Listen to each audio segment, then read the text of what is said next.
We're live. All right.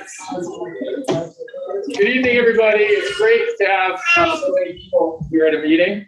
I'm Kevin Ruff. I am the vice president, but tonight I will be your master of ceremonies because our president is out. So we're going to begin with our flag salute.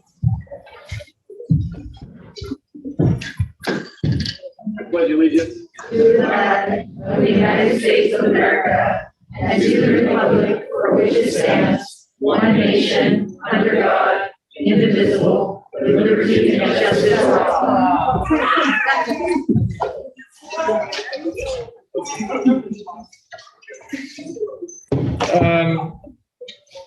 We had a closed session and there was no action taken. I believe we have a couple of modifications to the agenda. We are taking out of the consent calendar and going to talk about item 7.1.9. And we also will be conducting a public hearing with respect to 7.1.11. And we will also be reversing the order of our kindness award and our OI district value awards so that 3.2, the value award, will go ahead of the kindness award. Do you have a motion to approve the agenda? I'll move to approve the agenda with those modifications. All those in favor? Michael? Aye. Aye. Rebecca? Aye. 4-0. The approval of the minutes of the September 8th, 2021 board meeting. Any second? I'll second. I guess, was that me seconding? It had a question mark after. Okay, I'm second. All those in favor? Aye. Aye. Aye. Aye. 4-0. So now we move, and by the way, we know we have a lot of comments, and those comments will come after the next two items of recognizing kids in our district. We're going to start off with 3.2, OI Unified District Value Awards. Or, read that. We're recognizing Untitled Middle School student Ixl for the OUSD Value of Wellness, presented by teacher Susan Dvorak and Myers Oak Elementary School 5th grade student. How pronounce the first name?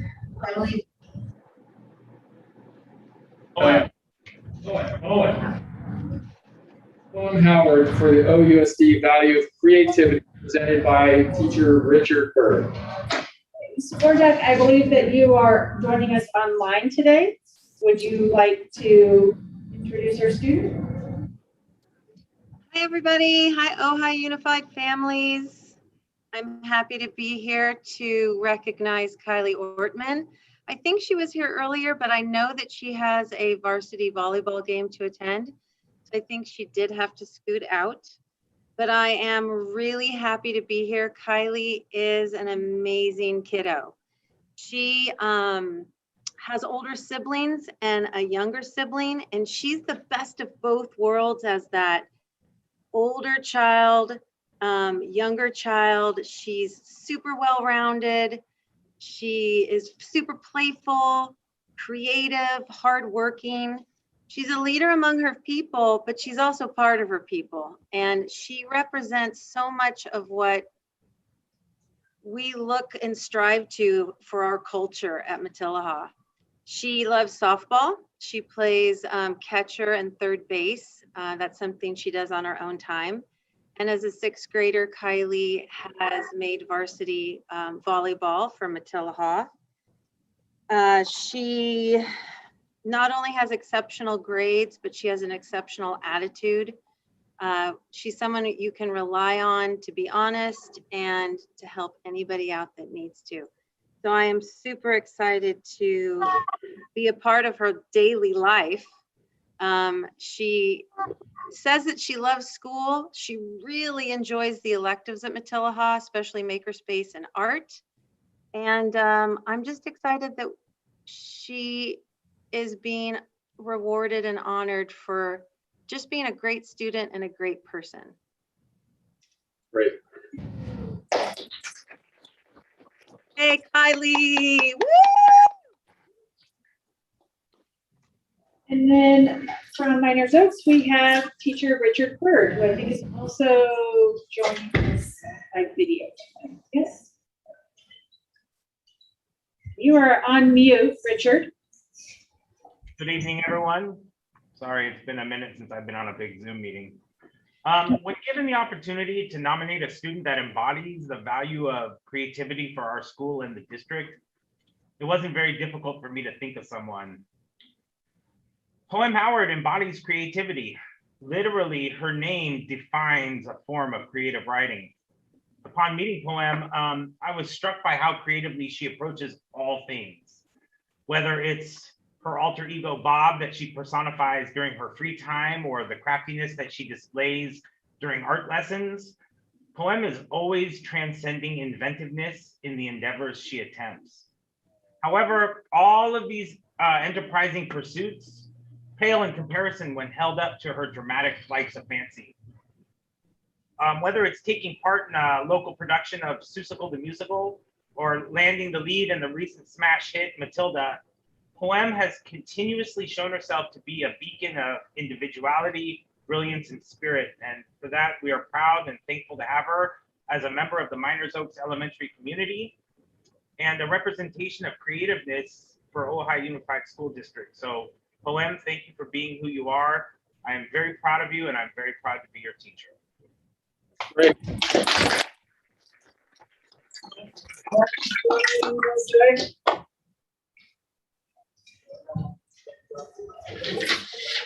You have anything you want to say, Poem?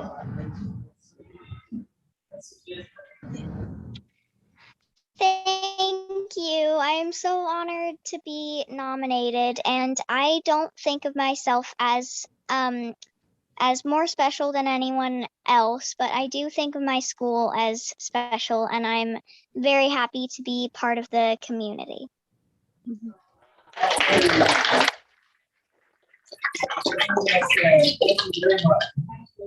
So this is a partnership that is put on with Rotary, in conjunction with Rotary. So we have Michael Weaver here tonight. Michael, would you like to, since this is our first Rotary Award of the year, would you like to just give us a brief little introduction to this award? Yes, thank you. Thank you. The Rotary Club of Ojai, I think this is our third year, I believe, recognizes two students from the school district in cooperation with the school district's Values Award to recognize them as community peace ambassadors. And so we're very happy to recognize Kylie and Poem tonight. And each one will be receiving a check for $50 for themselves and $50 to give to a nonprofit, a local nonprofit of their choice, and kind of a beginning a habit of looking to give forward as well. So we very much appreciate their efforts, and thank you.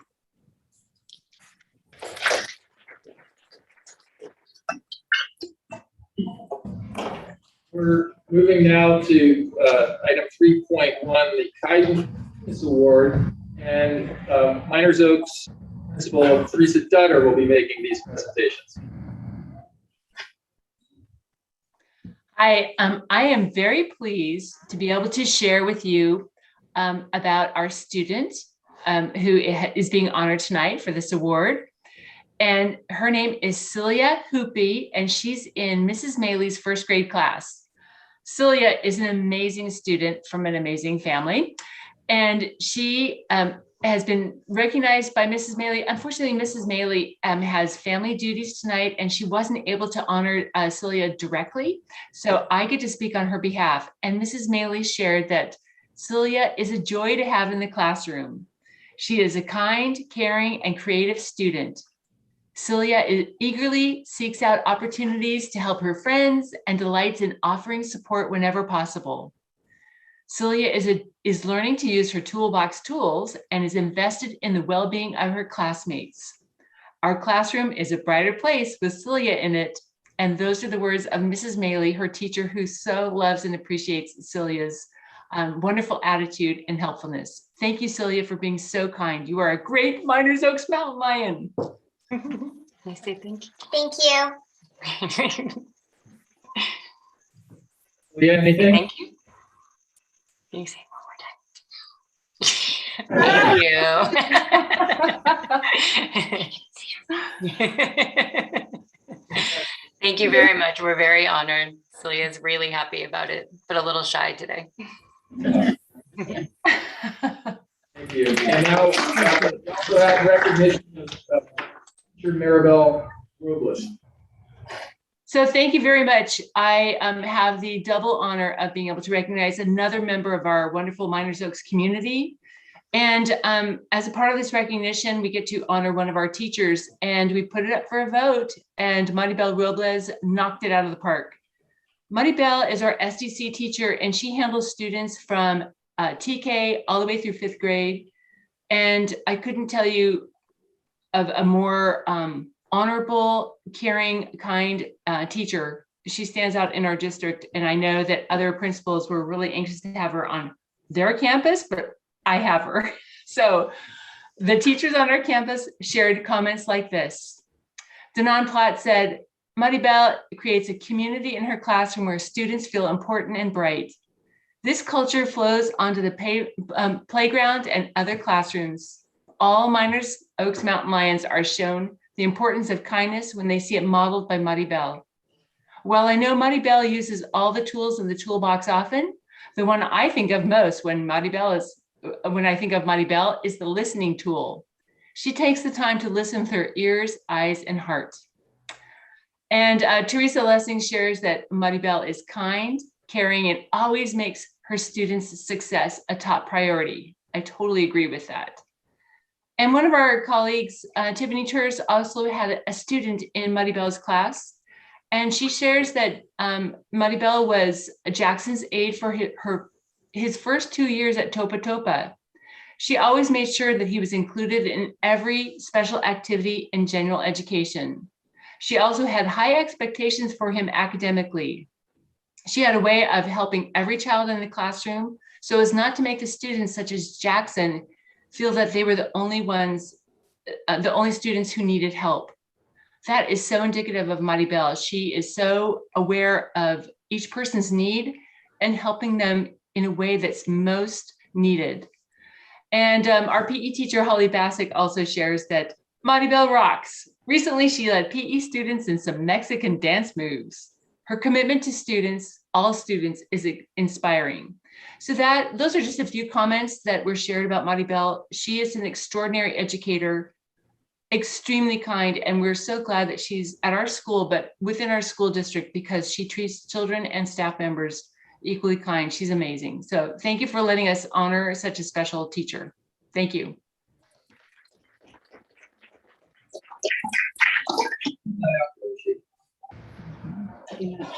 Yeah, okay. All right, and now we move on to the OUSD volunteer recognition. We are going to ask Ms. White. Christine, would you like to say a few words about your Volunteer of the Month nominee? I would love to. So Chelsea Gustafson is with us this evening. I'm trying to kind of scroll across the top here and see if I can see her. So Chelsea is, she's been a parent at San Antonio in the past, but she has not really been in the role of PTO. She is someone who, when we had our protocols in place for our COVID testing, she was one of our first parents to jump in and support our first grade teacher, Kim Eck, facilitate small learning groups. She has also stepped up recently in a huge role of helping us organize a fall festival that we will be having on the 29th of October. It will cater to our entire grade level, so K through 5. We will have activities such as scarecrow building, pumpkin decorating. We'll have our own little pumpkin patch for the whole school. And she's really been a voice and a movement behind making that happen for kids this month. So she's been working with some of our local businesses to get some things either donated or, just to work with them on cost of materials. I am blessed. We are blessed to have her as a volunteer at our school. And I'm so excited to give her some recognition tonight. So thank you, Chelsea.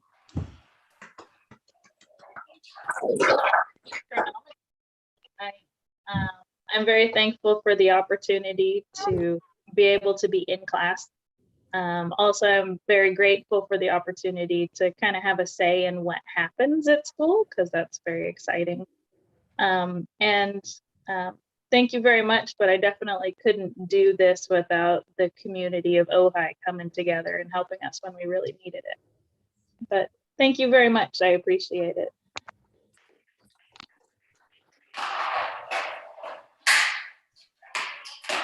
That, we will move on to public comments. I know we have a lot of them. And so just keep in mind, we have a 3-minute limit, and that will obviously allow everybody to be able to speak within the confines of our meeting. And I'll just call you out here. It's sort of not necessarily any particular order that I got the speaker cards. Keep in mind also that when you're speaking, as I think many of you will be about COVID and the vaccine and masking, that it's not, if it's not actually on our agenda, we're precluded under the Brown Act from having any real detailed engagement with you on that subject. And that's for obvious reasons, that when you're going to talk in detail about a subject, you need to tell the public ahead of time. So with that, we'll start with Cindy Kalmansor. That's okay. That's okay. I'm gonna stay incognito here because you don't like what I say now.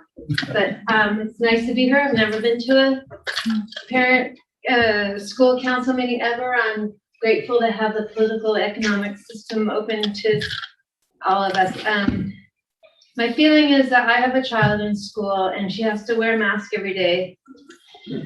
And I know all of our interest is to protect our children. So I wouldn't say that you don't feel the same way I do. We're all mama bears and papa bears looking after our kids. That's why I'm here, because if I didn't say anything, I'd be complicit and accepting the protocol as it stands. There's so much science out there that conflicts. You know, the pros and cons conflict. The science is never settled. So before you jump the gun and enforce one side of the story, we have to have a debate, because that's what science is demanding now. When you have two different endpoints and you're only siding with one, then the ethical thing to do is either have a debate or first do no harm and err on the side of caution, because I know you wouldn't want to have in 2 years now an epidemic of pulmonary issues in our children because we didn't really listen to some of the science, okay? Granted, there's all science out there to defend whatever point of view you want, but if it's conflicted, I think it would be a very constructive arrangement to have a little bit of a debate. So everybody here who has a certain science that shows a certain endpoint can have it stand up to whatever discussion is being enforced in our schools. We don't even have a choice. So my feeling is that there's conflict in science, you need a debate, or you must cease to enforce one side of the polarized issue, because the burden of proof should be on each one of you. You should be able to defend that the safety you have in mind for our children is documented and backed up by really great science, not just something that's been handed down. The other point I want to make is that you are all gatekeepers to our children. You are at the gate. You are the ones that can make a difference by asking for a debate. Because if you do not question it, you are complicit. There is no handing the buck. There's no saying that it's the Ventura County Health official. By the way, get him out here. He lives in town. Have him answer our questions. If you really want a democracy here and do what's best for our children, I'm kind of tired of hearing we're doing it for the safety of our kids when there is a conflict of interest and a conflict of the science. So I think I'm being told that was 3 minutes. am I done? Yeah, I don't want to. Anyway, my last. Because I really want everyone to be able to speak here tonight. Well, if it's 3 minutes, cut me off. I said what I need to say. I'm not here to take over.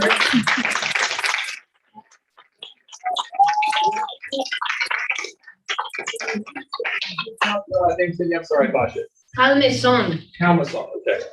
And if I get your name wrong, please, you're on the record, so you might as well correct me. What the heck? Justin Hawk, or whom?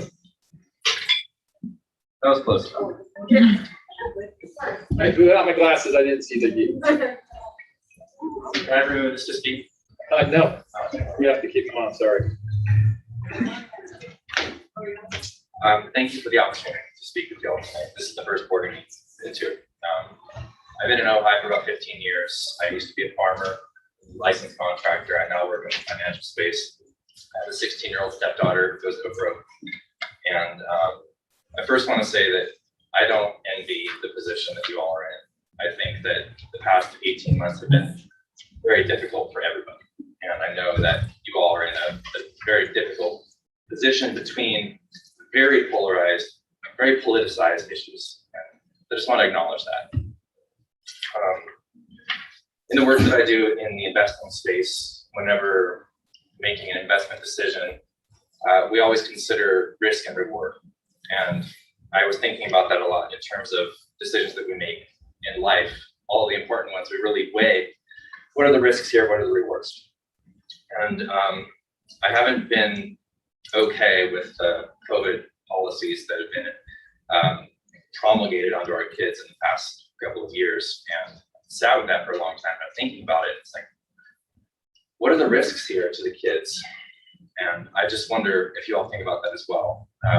What are the long-term risks, long-term downsides to both psychologically and physiologically to masking, to physical distancing, to quarantine, to mandated testing, all of the social pressure that they're under around COVID. And it's so unfair because statistically, and I know the data inside out and backwards because I'm a geek like that, they have almost no risk of COVID. If you're under the age of 50, seasonal flu is more deadly than COVID. And it gets even greater, less risk as you go down in age. In the United States, there have been 0 deaths for people under the age of 18 that did not have comorbidity, not a single one. I don't know if you knew that. So I really want to know, what are the risks? We don't know the long-term risks for what's being imposed upon our kids right now. What are the rewards? We also don't know the rewards.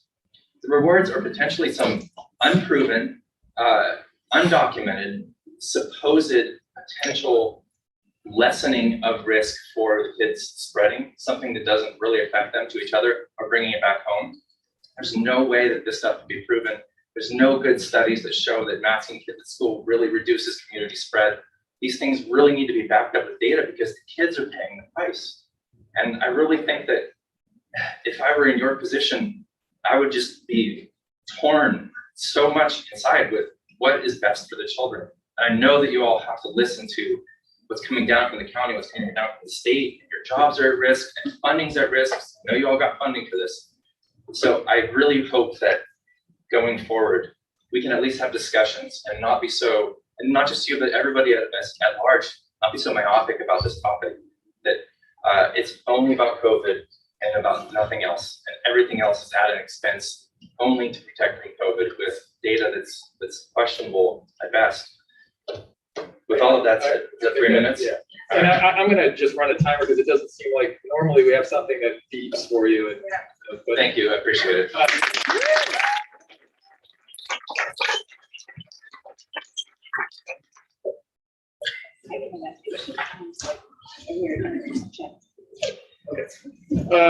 Our next speaker is my glasses before I do that. Karen Snyder.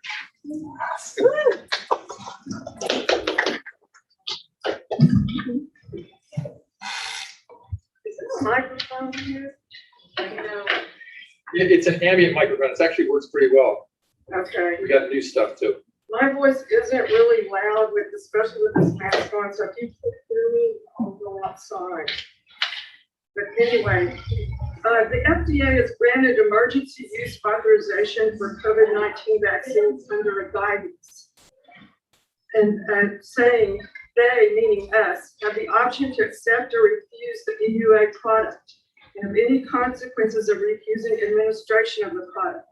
Now, an EUA product includes masks, tests, treatments, vaccine. Everyone has the right to refuse an EU product and be free from consequences. The COVID vaccines are experimental gene therapies, as stated on both Moderna and Pfizer's websites. A lot of people haven't been given fully informed consent, which is required about this, and do not realize that they're participating in an experiment. Now, I ask you, can a child give fully informed consent? Also, the pharmaceutical companies have no liability for any death or adverse reaction, or people being told that when they agreed to participate in this experiment. Further, to mandate these experimental vaccines under an EUA violates our rights under that pesky Nuremberg Code, which some are now saying are just guidelines. Did we learn nothing from this group? However, in 1992, our Congress ratified an international treaty entitled the International Covenant on Civil and Political Rights, which incorporates the Nuremberg Code.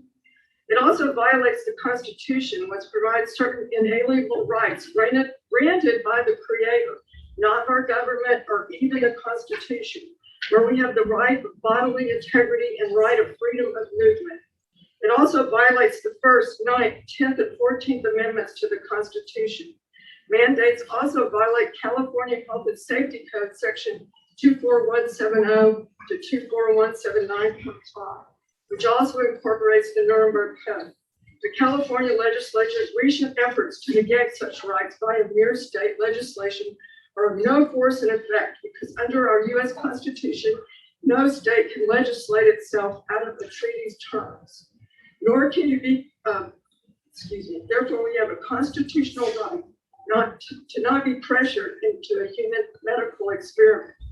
Nor can you be coerced by threat of losing your job or your child not being able to attend school or coercion promising treats like donuts, candy, etc., or by using peer pressure. As of October 8th, the VAERS, which I hope you're familiar with that, the Vaccine Adverse Event Reporting System, that's a government site, up to October 1st, there were 16,310 deaths due to vaccines and 778,685 adverse events, with 100,000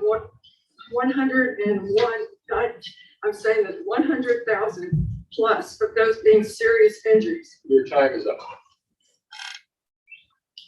Can I continue on? I've been paying property taxes for years. You never appeared before. you have a sentence or two for sure, but we have a lot of people that want to speak. Come on. Yeah, let her speak. Let her speak. You might learn something. This is what we need to know. Let me add that you can also email, like I see some of you have written statements, email those and they'll be appended to the minutes. We did read all the emails that are sent to us. I just want to say that no CDC guidelines, OSHA regulations, no edicts, mandates from President Biden or Governor Newsom or health officer can suspend your rights. Anybody that has given a mandate or an edict, executive order or not, these are edicts being given usurping power that is not theirs to take. Okay. So I just want to say, remember who you are. You're a living person with inalienable rights.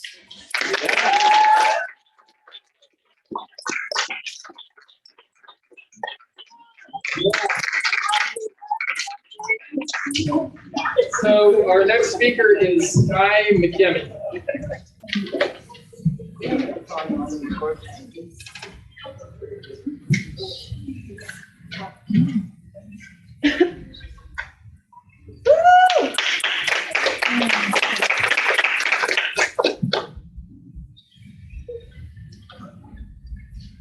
Thank you for the opportunity to speak. I'm a mother to 2 young boys, and I am hopeful that this board will protect our children from the most dangerous medical products ever released to the public. Currently, the CDC's vaccine adverse event reporting system is showing that in the past 10 months, over 16,000 people have died following COVID shots, and 780,000 have been injured.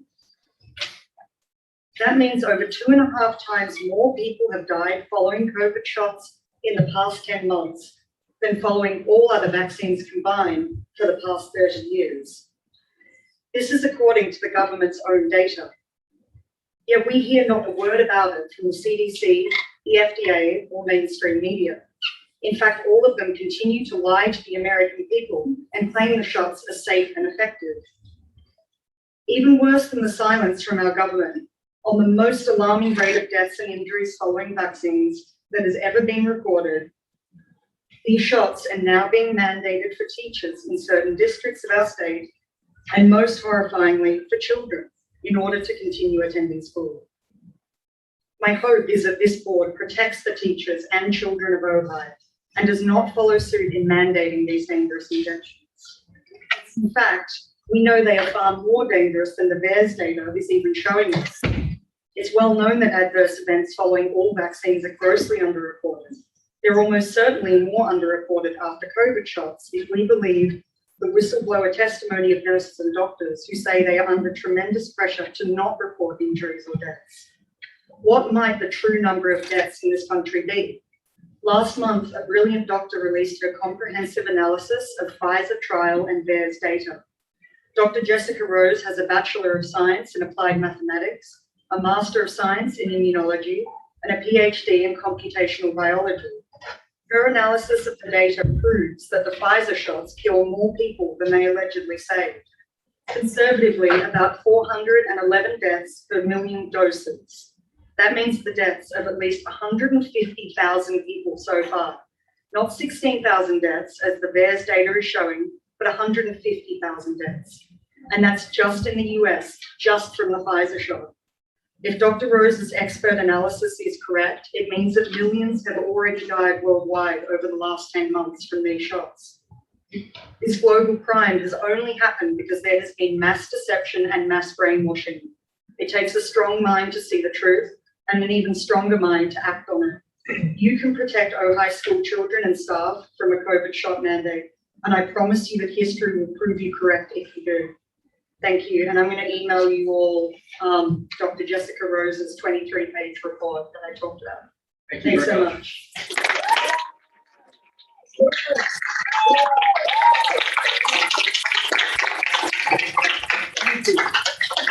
The next speaker will be Janelle Hanzik.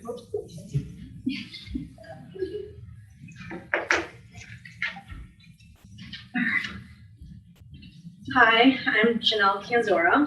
I'm here because I am against mandating the COVID vaccine for our children. I do not believe this is an anti-vax red-blue issue. This is about freedom of choice and safety for our children. A couple of facts about COVID and children. The World Health Organization, the WHO, has announced that young people should not take the vaccine. Another fact, concerning number of young people, especially those under 30, are suffering from heart inflammation, blood clots, low platelets, and more following the COVID vaccine. Clinical trials in children and young adults are ongoing and will not be completed for at least 1 year. Not a single published study has demonstrated that patients who have had prior COVID-19 infection benefit from vaccination. So why would we recommend vaccinating all our children? I am not anti-vaccine. I am pro-child. I am pro-family. I am pro-community. I am pro-science. I'm pro-research. I'm pro-safety. And most of all, I'm pro-freedom.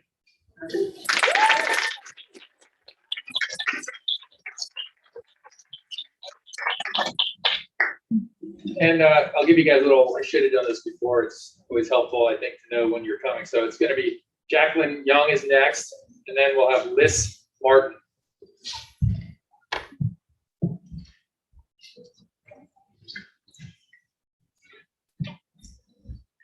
So I'm speaking on behalf of my husband who could not be here tonight.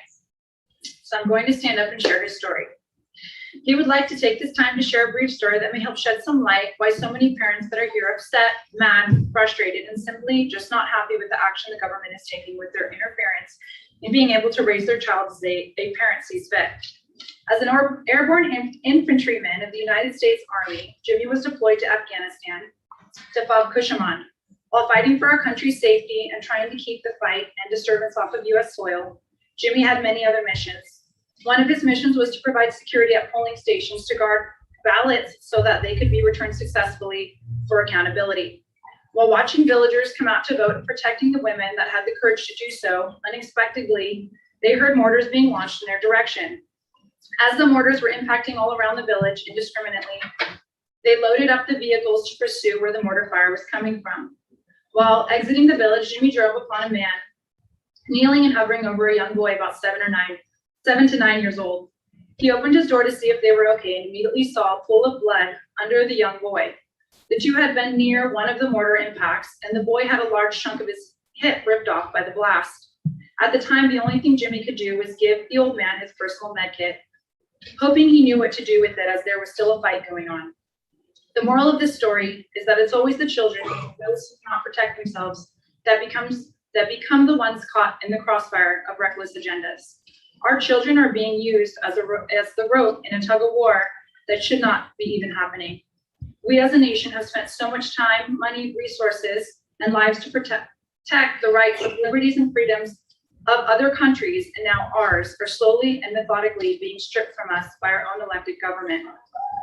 Though it might sound cliche, Jimmy swore an oath to protect this country from enemies, both foreign and domestic, and the responsibility has no expiration date. Now, I'm sure that you as elected board members must have sworn the same to education, health, and safety to the children of the district, or at least you should have some similar understanding or goal. I want to remind you that you're responsible for the safety of the children from grades K through 12 while in the absence of their parents. Your responsibilities are not to the elderly people, poor health, pharmaceutical companies, governor agendas, senators, or even the president. Now you sit here and allow these mandates to be placed on our children. Mandates that do more hindrance to their daily lives than a virus that has arguably a 97% or high survival rate. How are you protecting the children by allowing this to continue? The next thing on the agenda will require vaccinations for children just so that they can attend school. A vaccine that is just the first product ever in history to be invented, and its failure blamed on the people who don't use it. Are you going to stand up to that? If the idea of masks and vaccine are so great, then why must they be mandated? Will you take personal responsibility for any adverse effects that happen to any of the children because you decided to roll over and let it happen? How will you comfort those parents who trusted your decision?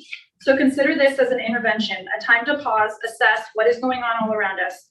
Use educated thoughts to predict future outcomes and scenarios and make the right decisions for our children's present state and future. I challenge you to do what's right, stand up for your youth. Fight whoever it is you need to fight to protect our kids. There is a whole room here that will fight. Yes. Right beside you. Yeah. As well, because you show them the strength and power that we can all have if we stand together.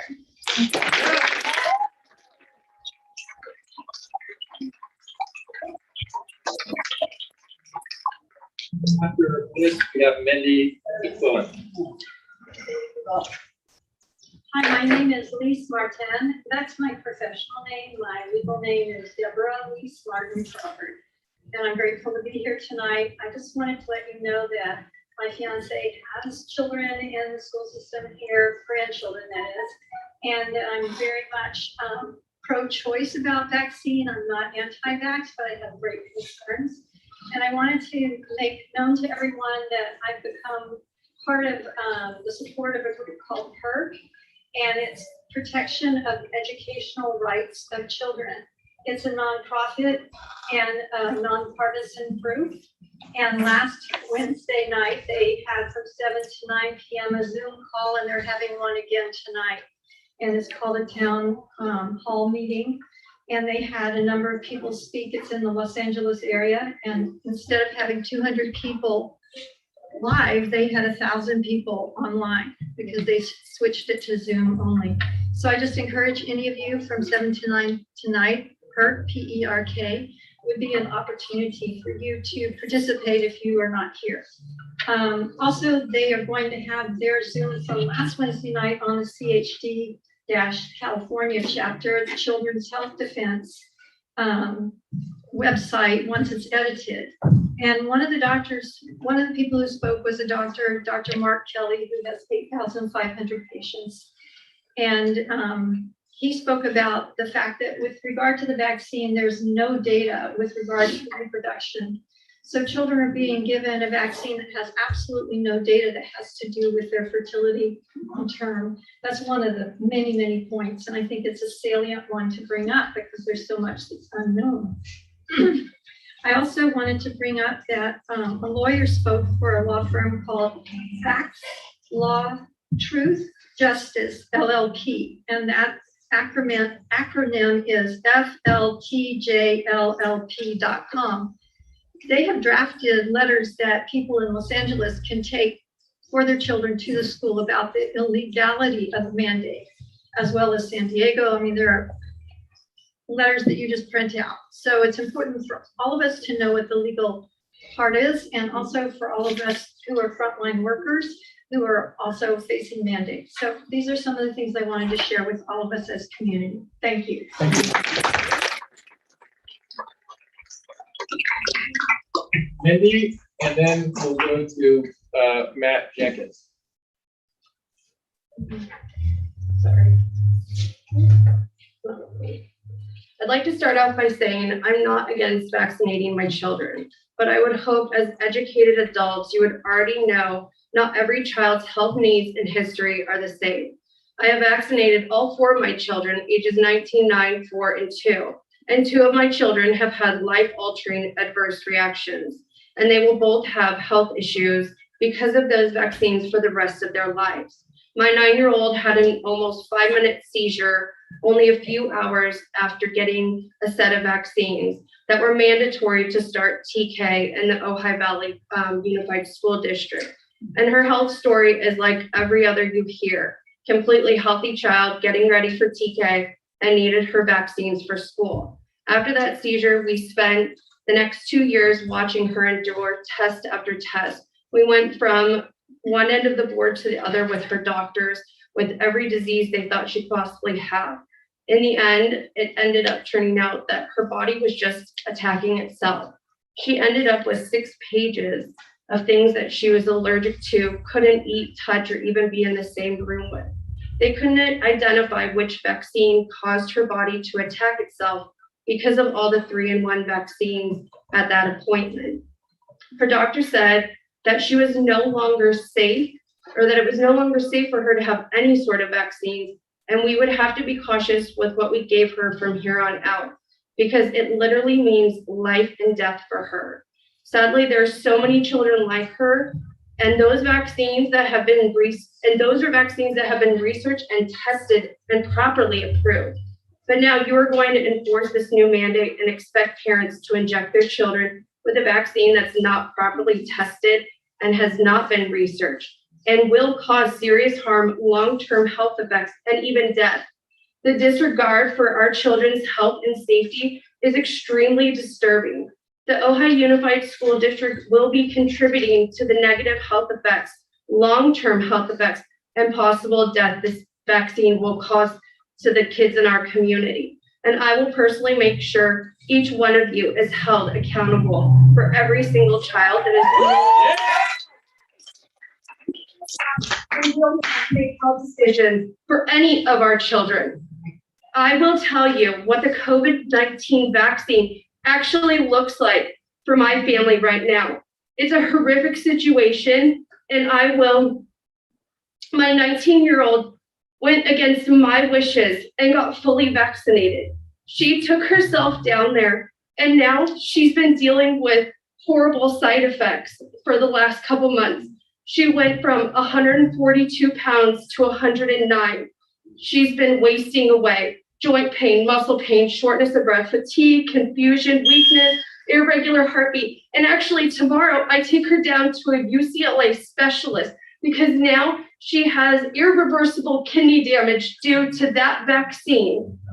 So you now want to inject our babies with this.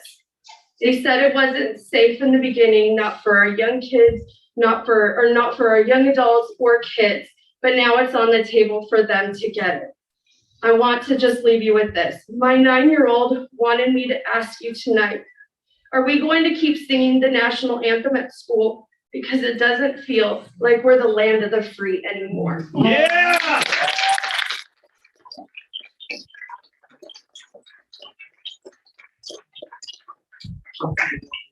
Keep on coming. After Matt, we have Rudy. Matt Jenkins. I have 2 kids in the school district. As of now, we'll see what happens. This is a public notice. Notice to all Ohio Unified School District teachers, principal, registrar, staff, and school board.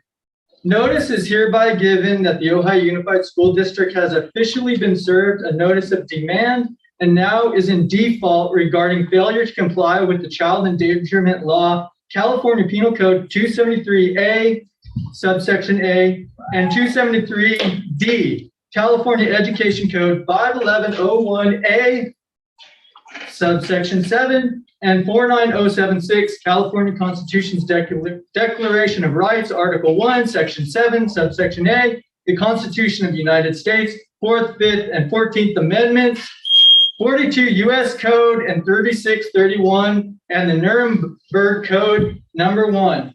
Of particular importance is the potential breach of the Child Endangerment Law, California Penal Code 273A, subsection A, and 273D that feasibly will harm children at school. According to the Child Endangerment Law, you will be held personally liable. You, Kevin, you ready to be personally held liable for the endangerment of our kids? Tell me, Michael, you want to be personally responsible for the endangerment and the harm that is done to kids?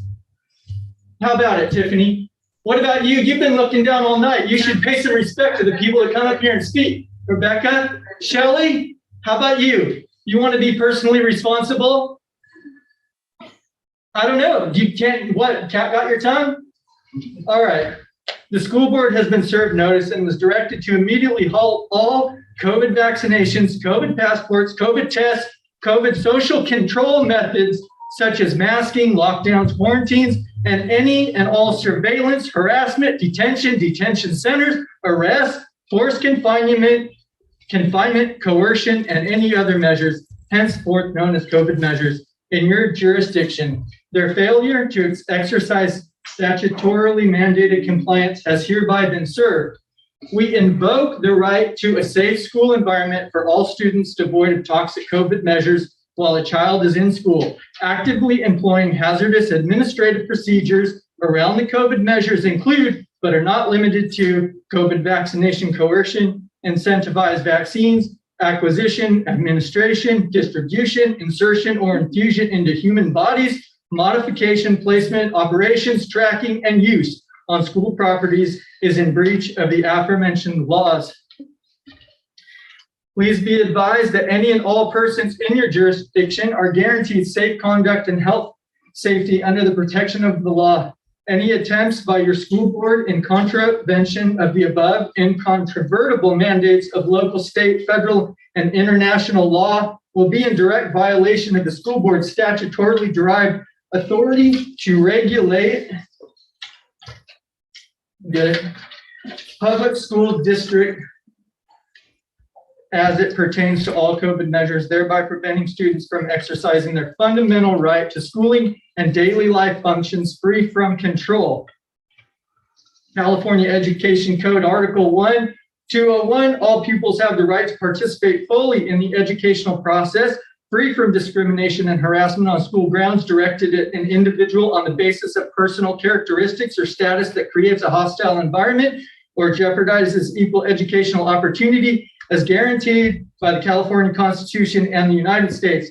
In accordance with California Education Code Article 3, 220, no person shall be subjected to discrimination as set forth in Penal Code 422.55. You ready to be held responsible? Because you will be. How can you enjoy yourselves when you're perpetuating this massive lie on our community? Is the funding worth it? Oh my God.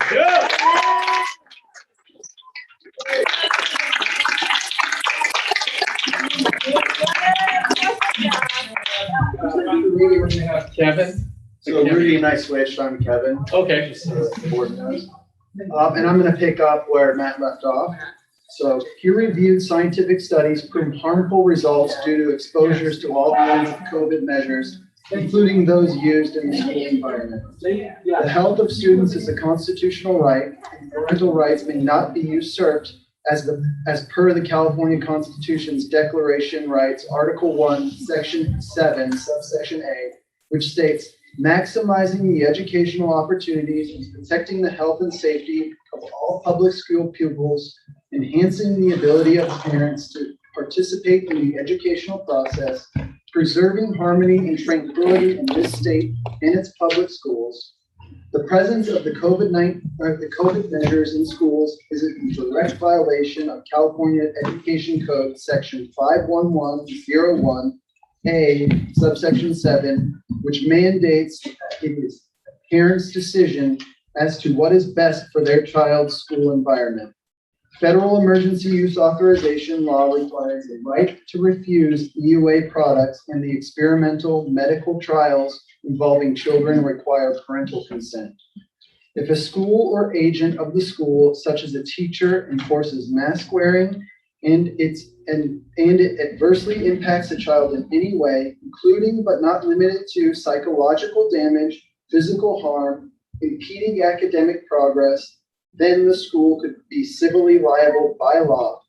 Schools are not even allowed to use a physical restraint technique that obstructs a pupil's respiratory airway, in the first place by law. It has come to our attention that mandated reporters at this institution have been engaged in severe or pervasive physical and or verbal acts or conduct directed towards pupils that has or can be reasonably predicted to have the effect of one or more of the following.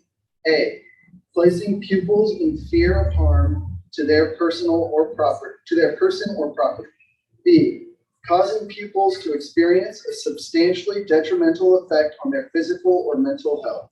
C, causing pupils to experience substantial interference with their academic performance. D, causing pupils to experience substantial interference with their ability to participate in or benefit from the services, activities, or privileges provided by a school. This is defined as bullying by section 48900R subsection 1 of the Education Code and will not be tolerated, especially by those charged by the law to report these incidents to the appropriate local law enforcement for investigation. The willful harming or injuring of a child or endangering of the person or health of a child, and unlawful corporal punishment or injury by mandated reporters as defined within the Child Abuse and Neglect Reporting Act shall be investigated by the appropriate local law enforcement agency as specified by section 11165.9 against a school employee or other person, and shall transmit a substantiated report as defined in section 11165.12 of that investigation to the governing board of the appropriate school district or county office of education. A substantiated report received by a governing board or school district or county office of education shall be subject to the provisions of section 44031 of the Education Code. Thank you.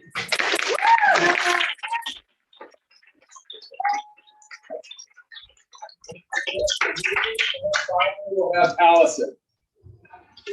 I'm picking up where Kevin left off. So, in summary, your school district is now in breach of the Child Endangerment Law, California Penal Code 273A, subsection A, and 273D. California Education Code 51101A subsection 7 and 59076, California Constitution, Article 1, Section 7A. The Constitution of the United States, 4th, 5th, and 14th Amendment, 42 U.S. Code 3631, and the Nuremberg Code. You are personally liable under the law and must commit your school district into compliance to international, federal, state, and local law and prove procedural compliance for any past, current, and future COVID vaccine deployment of all kinds. Any administrative procedures related to the COVID measures on school facilities will be immediately considered child endangerment and an infringement on parental rights and contravention of federal and state law as set forth herein. Your school district, our school district, have all the legal capabilities to make lawful and legal decisions to eliminate COVID mandates from the schools in your jurisdiction. It's an action to eliminate this offending toxin is deemed to be complicit of illegal activities subject to assault and child endangerment. I accept your oath of office to protect the children.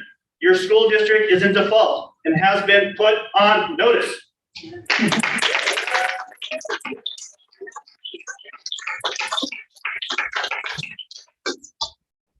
Allison.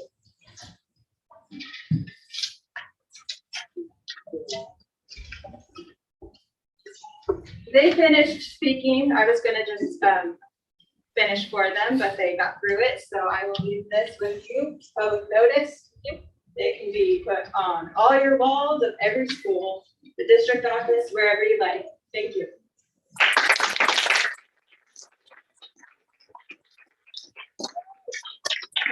That concludes our public comments. I just want to say how thankful I am for your respect and for following our procedures. I know you don't agree with them, but I felt like this is the beauty of our country, and this is a public space.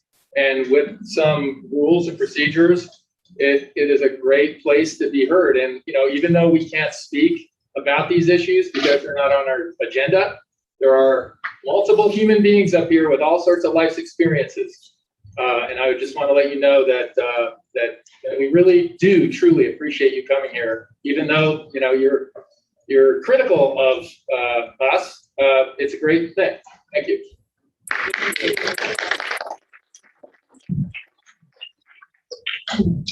So we go to our 4.3, 4.3.1, the California. Thank you. Thank you. Thank you for your time. Actually, Good job. Leaving the door open this time.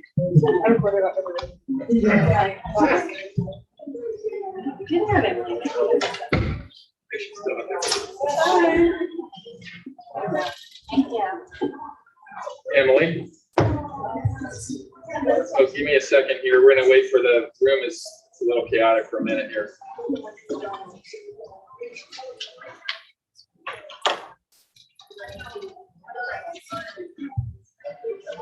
So we now go to item 4.2, which is basically a re-welcoming of our Student Advisory Council. We have currently 4 people who are serving on our Student Advisory Council, and they are Bridget Griffin, Emma Poltney, Ella Ruff, and one lucky person is actually with us, Emily Mitchie. So Emily, we don't have a whole lot, but if you want to say anything about your service on this really important council, please go ahead. Sure. Thank you. Hi, my name is Emily Mitchie. I am one of the junior representatives on the Student Advisory Council this year. This will be my 2nd year on SAC. I really enjoyed it last year, so I'm so happy that I have the opportunity to participate again. Let's see, my mom is a 1st grade teacher in the district. I have gone to OUSD schools since kindergarten, and I am very excited to be able to represent my peers again. I'm on quite a few councils, quite a few committees in the district. So thank you all for the opportunity to serve on this committee. Thank you. We look forward to hearing from you guys as we go forward. You are released. We move on to our employee union president's comments, if we have any. Hey, Chuck. CSEA President Chuck Crawford.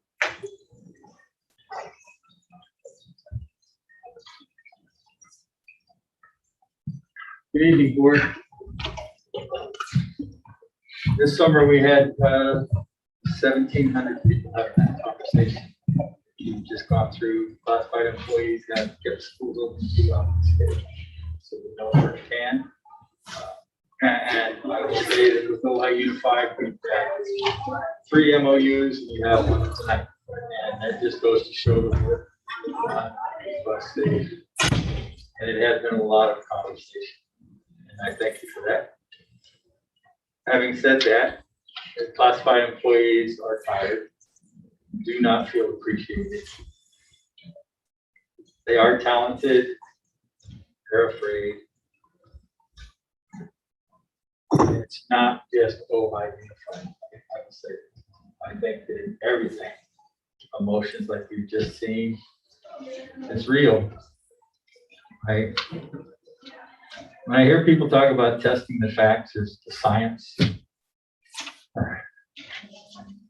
it was the Hubble telescope that ever proved beyond a reasonable doubt that the sun was the center of the universe. But it took 300 years of arguing to prove that. So I appreciate your endurance to go through this, because we've now been through this 2 years. I appreciate that you're looking at the MOU to keep our employees safe. It's not just about money. We would like to have that conversation eventually, but our work environment is also important. And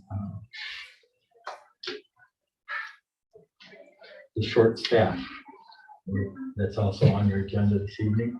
Thank you, because we're all experiencing that as well. Except for grounds department, you restored us quite nicely, and it shows.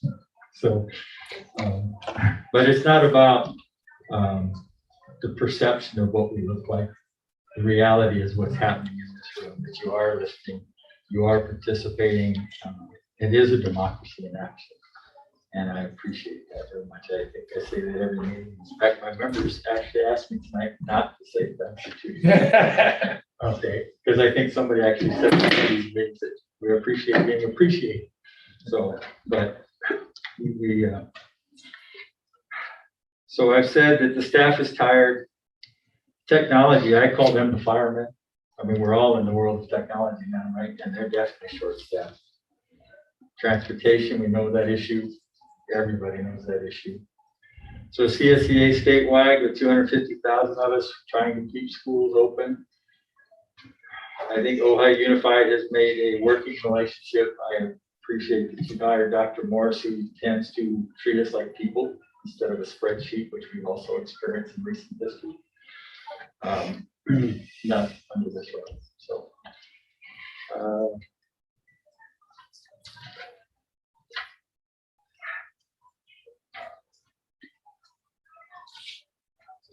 probably did my turn there just in pause. I'm sorry. Yeah, 5. I don't want to talk that long. I just thank you. It's been tough for all of us, and your elected positions, we've had the hottest seat I've seen in years, 4 years.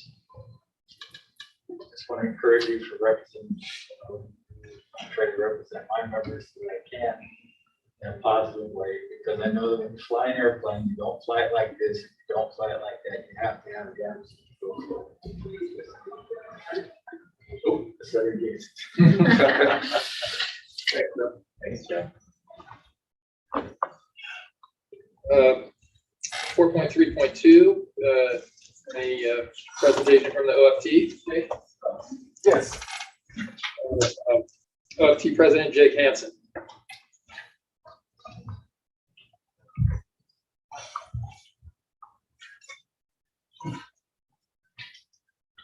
Hello. I want to start by thanking the board and the district admins for being here and allowing me to be here to speak. I do want to start by retracting a comment I made at the last board meeting in which I expressed disappointment in some of the aspects of the MOU negotiations. I made those comments in air. The negotiations team was actually quite happy with the results of those negotiations. And I apologize for misrepresenting those thoughts and emotions. Tonight, you'll be discussing 7.2.1, the substitute shortage. And while it is very hard for me to stand up here and support a raise in compensation before my teachers get theirs, I do support what is being proposed. The sub shortage is putting a strain on my membership at multiple sites and in different ways. One example is at like Miramonte and Topa Topa. Teachers have been losing prep time that they would normally be receiving while students are out on like a PE period twice a week at each site. The teachers have been very grateful for the compensation they've been receiving in lieu of that prep time, but they do want to get that time back. That time not only benefits the teachers who are prepping their classroom, but also benefits the students who get to get outside and get some physical education. And if we had more subs to attract to our district, a sub in that role would be a great temporary solution while searching for a teacher to fill that role permanently. It also brings our district to being more competitive with other districts, and it's something that we hope to see grow to include teachers and staff, because we are all in this together. I would also like to show support for 7.1.10, the field trip proposal. In talking with Ms. Taylor, I learned that she has students in her third year of being in the Live Club that haven't yet had the chance to travel abroad and do good service to those who may need it. It still may be a little dangerous in times of a pandemic, but the value in this trip is incredible for the students who choose to be a part of it. Hopefully with vaccinations and careful precautions, these students will have the opportunity, and I hope to see it through. Thanks, Jake. Superintendents report. Try to keep this a little short since we're just a little late tonight. You have 3 minutes. Right. All I need. 1 minute of that is a video. Hold on, I have to share my screen.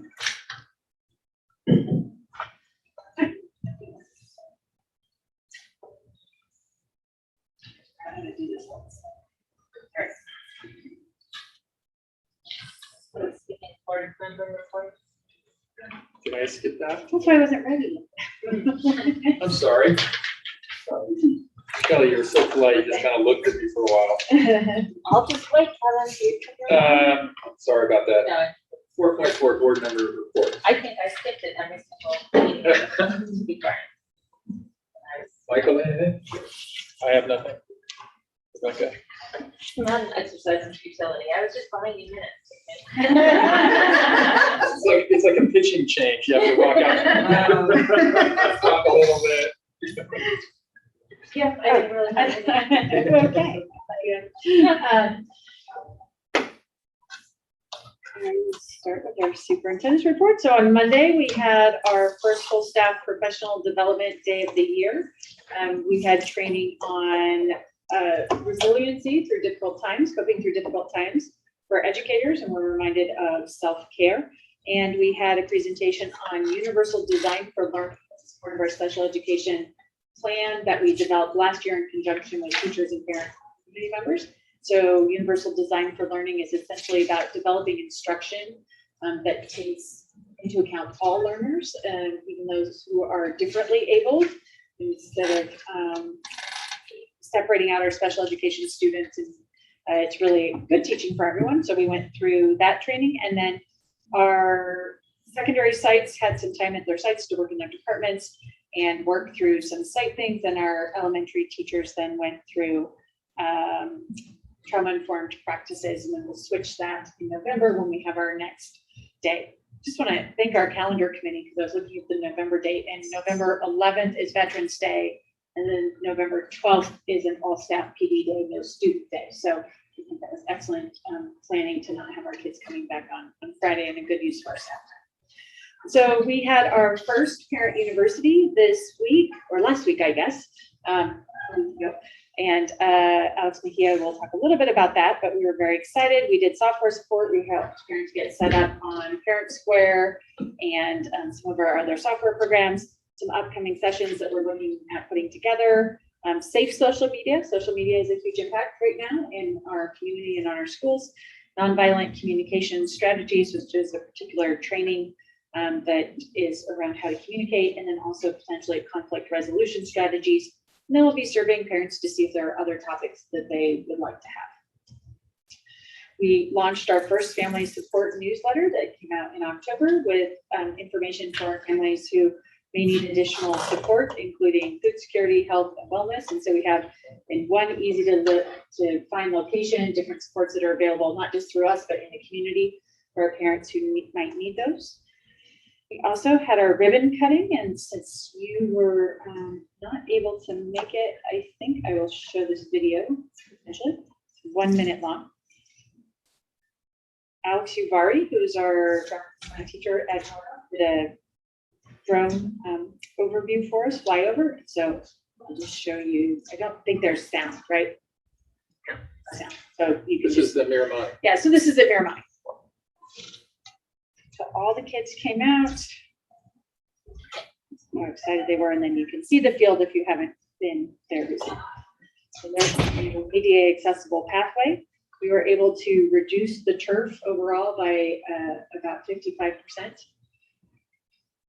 And there are currently no rover holes. They plan to remain that way. Yeah. As you see. Somebody told the governors that. Well, we have some plans for that.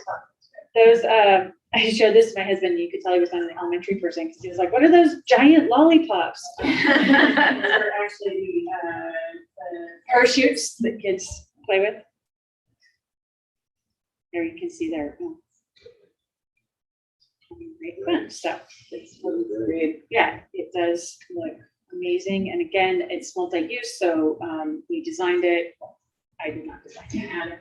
Alan helped with our Pacific Coast land design to do so that we can have soccer, various ages of soccer on this field. And this is essentially a prototype that will replicate at other sites, but each site has specific needs. So we have been doing our site walks for Topa and our site walks for Miners Oaks. They all look just a little bit different, but we're already prepping now for that work to happen next summer. Who's the gentleman, the bearded gentleman next to the tree? Which one? Thunder and Rogers, I think, right? Yes. And then one of the people from Mike, I think from Pacific Coastline Design, his kid actually, I think, goes to Miramont. So he was there and very excited. So I'll do the back to the presentation in a moment.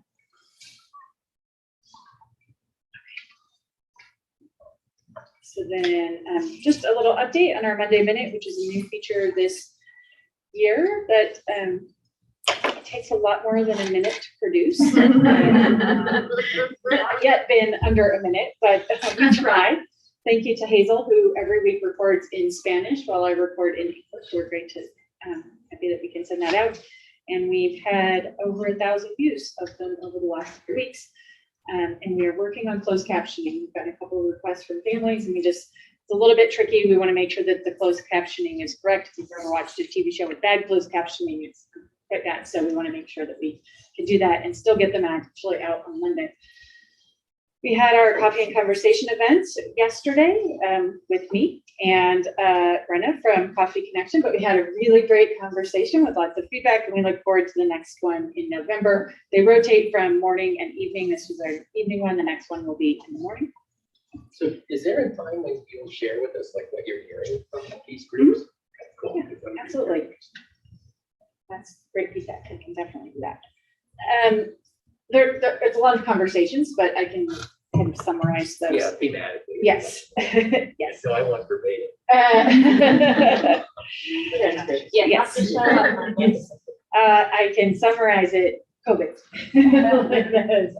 That has been a big topic. There's others, but that's been a big one. Community engagement. This is really fascinating. We have this new Net phone application that allows us to kind of track our metrics a little bit better. And so this is just phone calls in 1 week. So I just thought this was really fascinating to show in case you didn't know this. Our staff has made almost 2,500 outgoing phone calls a week and received just under that. And so just in terms of like workload and things like that, I just thought it was interesting, so I threw it in there. This is district-wide, this is not the.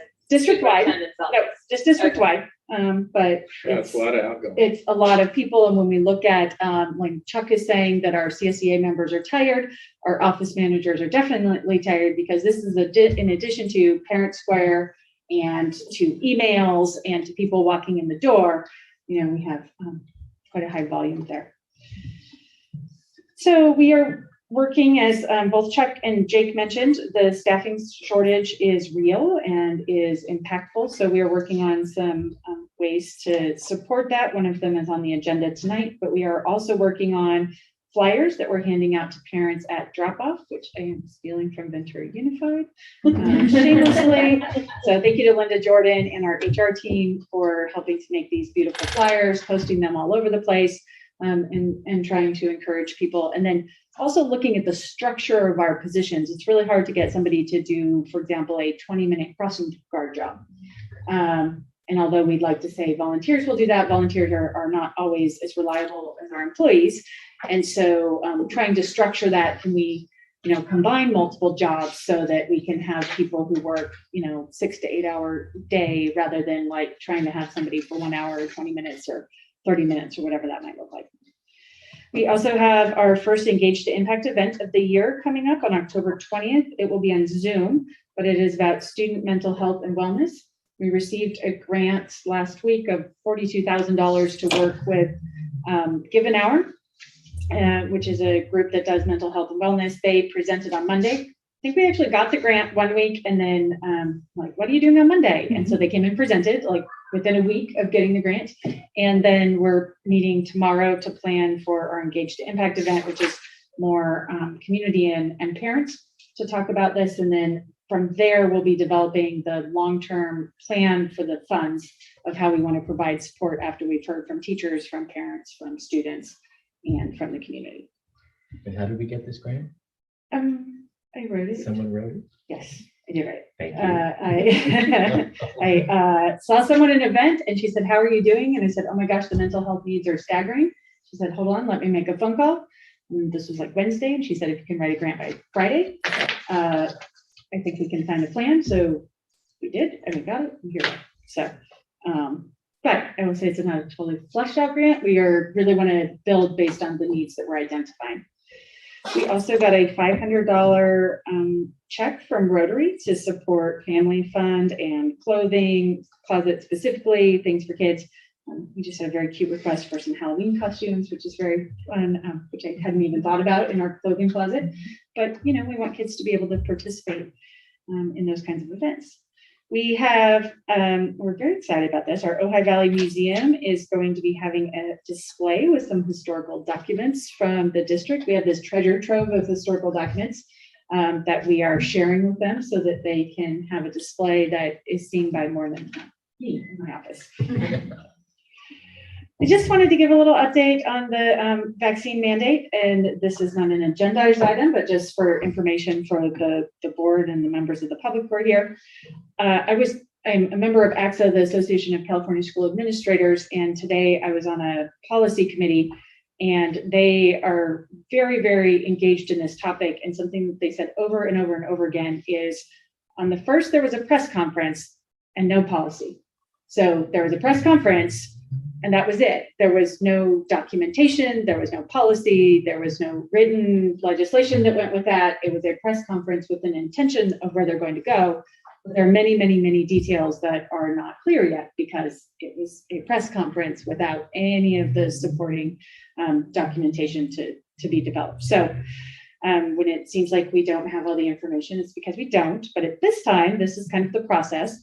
The state intention is to require students in public and private schools to receive the COVID COVID-19 vaccine. The mandate is this time 7th through 12th after FDA fully approves the shot for children ages 12 and older. There's been a lot of debate about the timeline and when that would happen. On my call today, those AXA individuals who are working really closely with the governor's office on this are relatively very, very highly confident that it will not be in January, and that it will instead be probably in July instead of January, because January would have been hard for us to implement. There is an allowance at this time for exemptions, including personal, religious, or health reasons. So if you would like to opt out of the vaccine at this time, that is an option. After FDA approval, then it will go into a rulemaking process that will include a significant amount of public comment. And then it would potentially go into effect. And I want to be really clear that the mandate at this point is not tied to funding of any kind. Like with the masks weren't tied to funding, they were tied to our ability to stay open and serve kids. So if we said, like, we're just not going to follow the mask mandate, then Ventura County Public Health would shut us down, and in fact was sending letters and visiting private schools that when they heard that they weren't following the mask mandate. So that is a public health rule, but at this point, it's not like there's a funding that's associated specifically with this mandate. We were notified this afternoon that we received a Golden Bell Award for all of the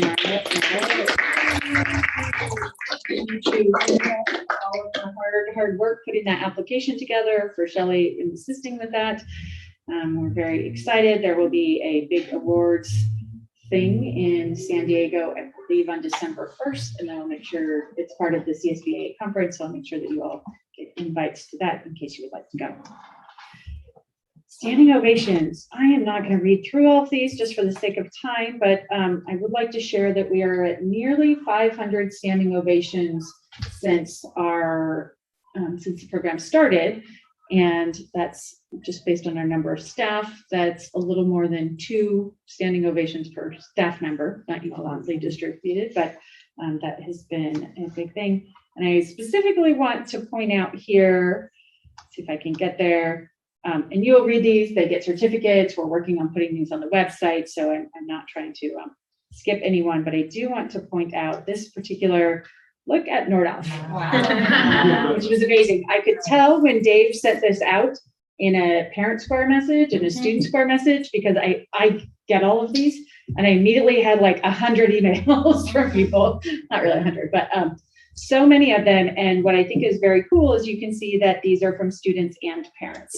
And I really appreciated that students were very, very engaged this year in recognizing the good work of their teachers. And so here are a few that I'd just like to read from you, from Roman Mahler. I actually don't know who this is about. Tina. Oh, that's Tina's. This is Tina, but I don't know who the standing ovation was for. For Tina, It was for his mom. For his mom. Oh. Sorry, Well, that's I very nice. should change that. Who's a very nice, hardworking lady. Yes. That's not as easy as it seems. folks. Yeah, from a teenage son, are you kidding? That like gives extra kudos. Exactly. One for Nurse Haley, who has been just doing such an amazing work job through all of this. We've been trying to get her additional support, and she still is the lead on all of these things, particularly related to COVID. We have a couple of other student ones, which I just think are very sweet, and you'll be able to read all of these later at your convenience if you'd like. That is it for the superintendent's report. Thank you very much. We move on to our 2 presentations, starting, I believe, with Matilda. Or as those in the know call it, Matilda Ja. Matilda Ja? Give yourself welcome over there. Thanks, good evening.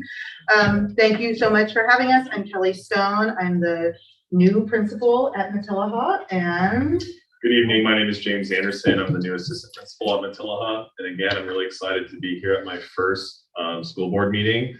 I wanted to commend all of you for your passion towards education, commitment to our students, and your courageous leadership during this challenging time.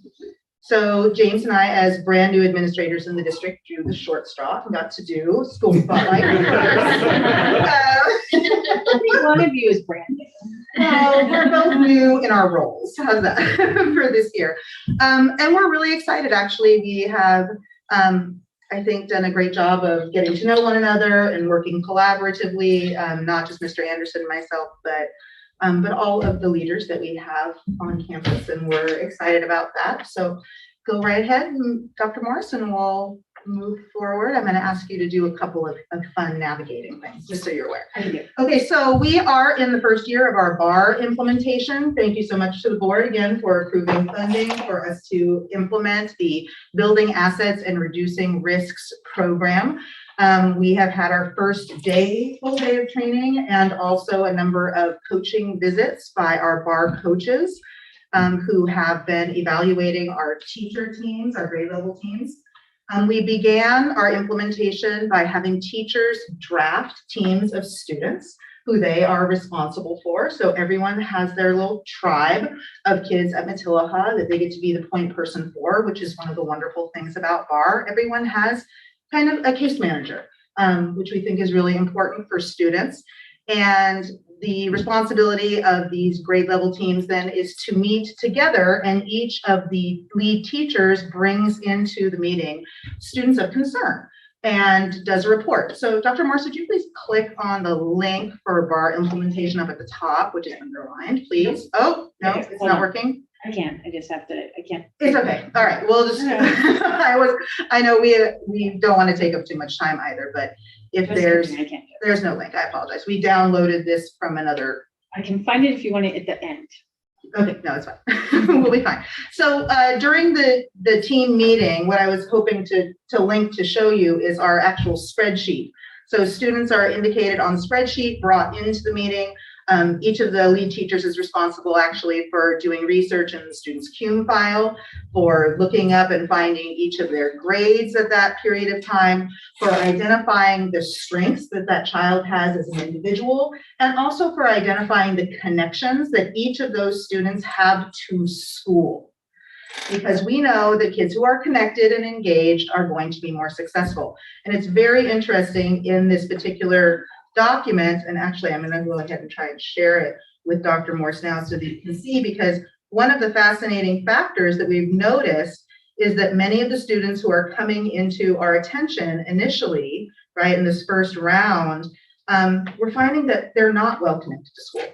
And that's really where we need to find ways to pull kids in and support them in what we're doing. Are you moving into the other space that you had to exit out from my presentation? Okay. I'm showing my whole email. No problem. We're just gonna be flexible here with this. Okay. So as we get into our implementation process, we're also then assessing and establishing goals for students. There we go.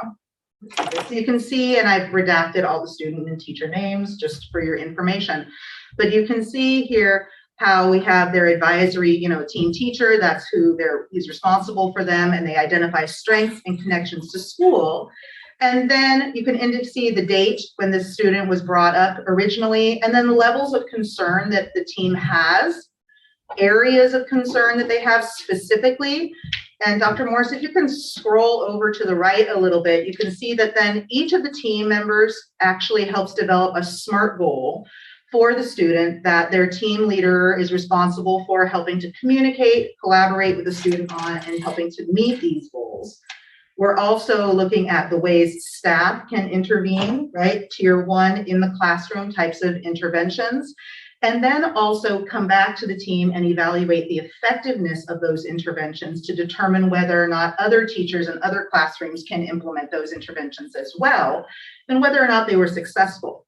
So the feedback loop that continues to build in the BAR program at the team grade level meetings is really powerful. There's also general notes that we share about individual students. And if you click on the bottom, Dr. Morse, where it says here, conducting a student review, see that? I can't get my little Zoom bar to get out. Oh, no problem. I apologize. Okay, we don't have to go into it in more detail. I know that we're busy. We have other things. So there are very specific directions from the BAR program as to how to conduct student reviews. And our teachers have gone through this training. looking at factors to consider, right, with regards to each student. Are we looking at mental health, personality characteristics, risky behaviors, family factors? And then once the teacher teams get to a place where they say, this child needs more than what we can do in the classroom for them, they are then reviewed or sent to risk review. And the risk review team then includes not only Mr. Anderson and myself, but also members of our district. We invite Ms. Mejia to come, and in some instances, we'll invite Ms. Jordan to come. We have our mental health providers, our school psychs there as well. If the student is a special education student, Ms. Monson would of course be invited to attend. So we have at our fingertips then all of the resources that we have to support our kids, which is exactly what they need right now.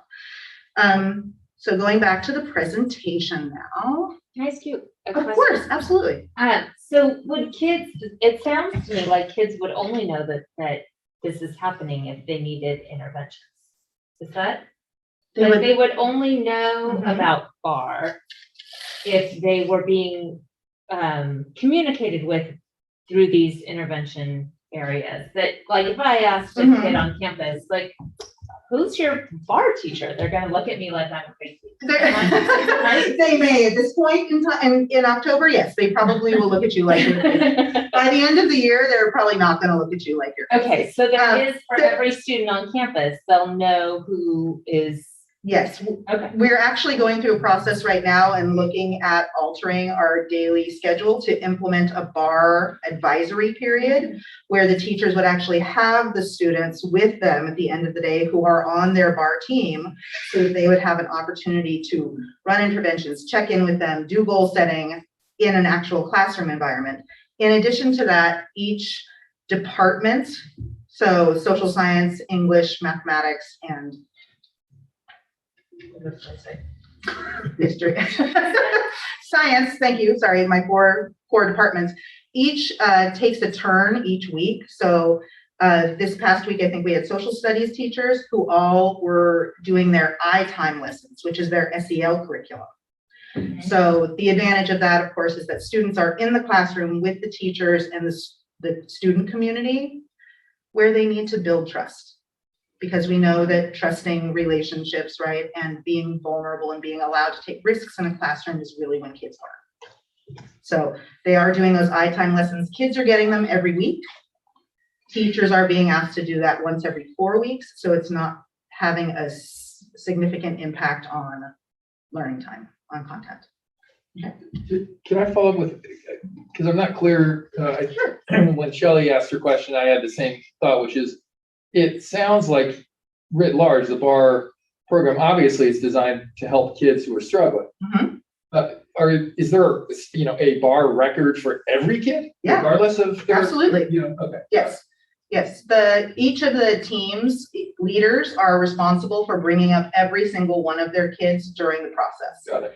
So even a student whose teaching or reading and mathematics levels are already off the charts, and who has no difficulty with his academics would still have an opportunity for discussion, because that student, we know, may have the same types of special needs as a student who is struggling academically. But I caught, and it makes sense to me, that there's sort of a triage approach right now where Absolutely. you're focusing on the kids who need it most. Correct. Yeah. Shelley, I think to answer your original question, if you were to ask a student, who is your BAR coordinator or teacher that's supporting you, you might not get an answer, but you will definitely get, who's a teacher on campus that cares about you, that supports you, that you can trust and you can go to. So that's ultimately the purpose, is to connect them with a trusted adult. Right, and I think Kevin and I have the same kind of question about, really, it's important to me that we triage, but also that kids that don't necessarily ring the red flags are also getting that attention that's needed by every kid. Absolutely. BAR is for all students. BAR is for everyone.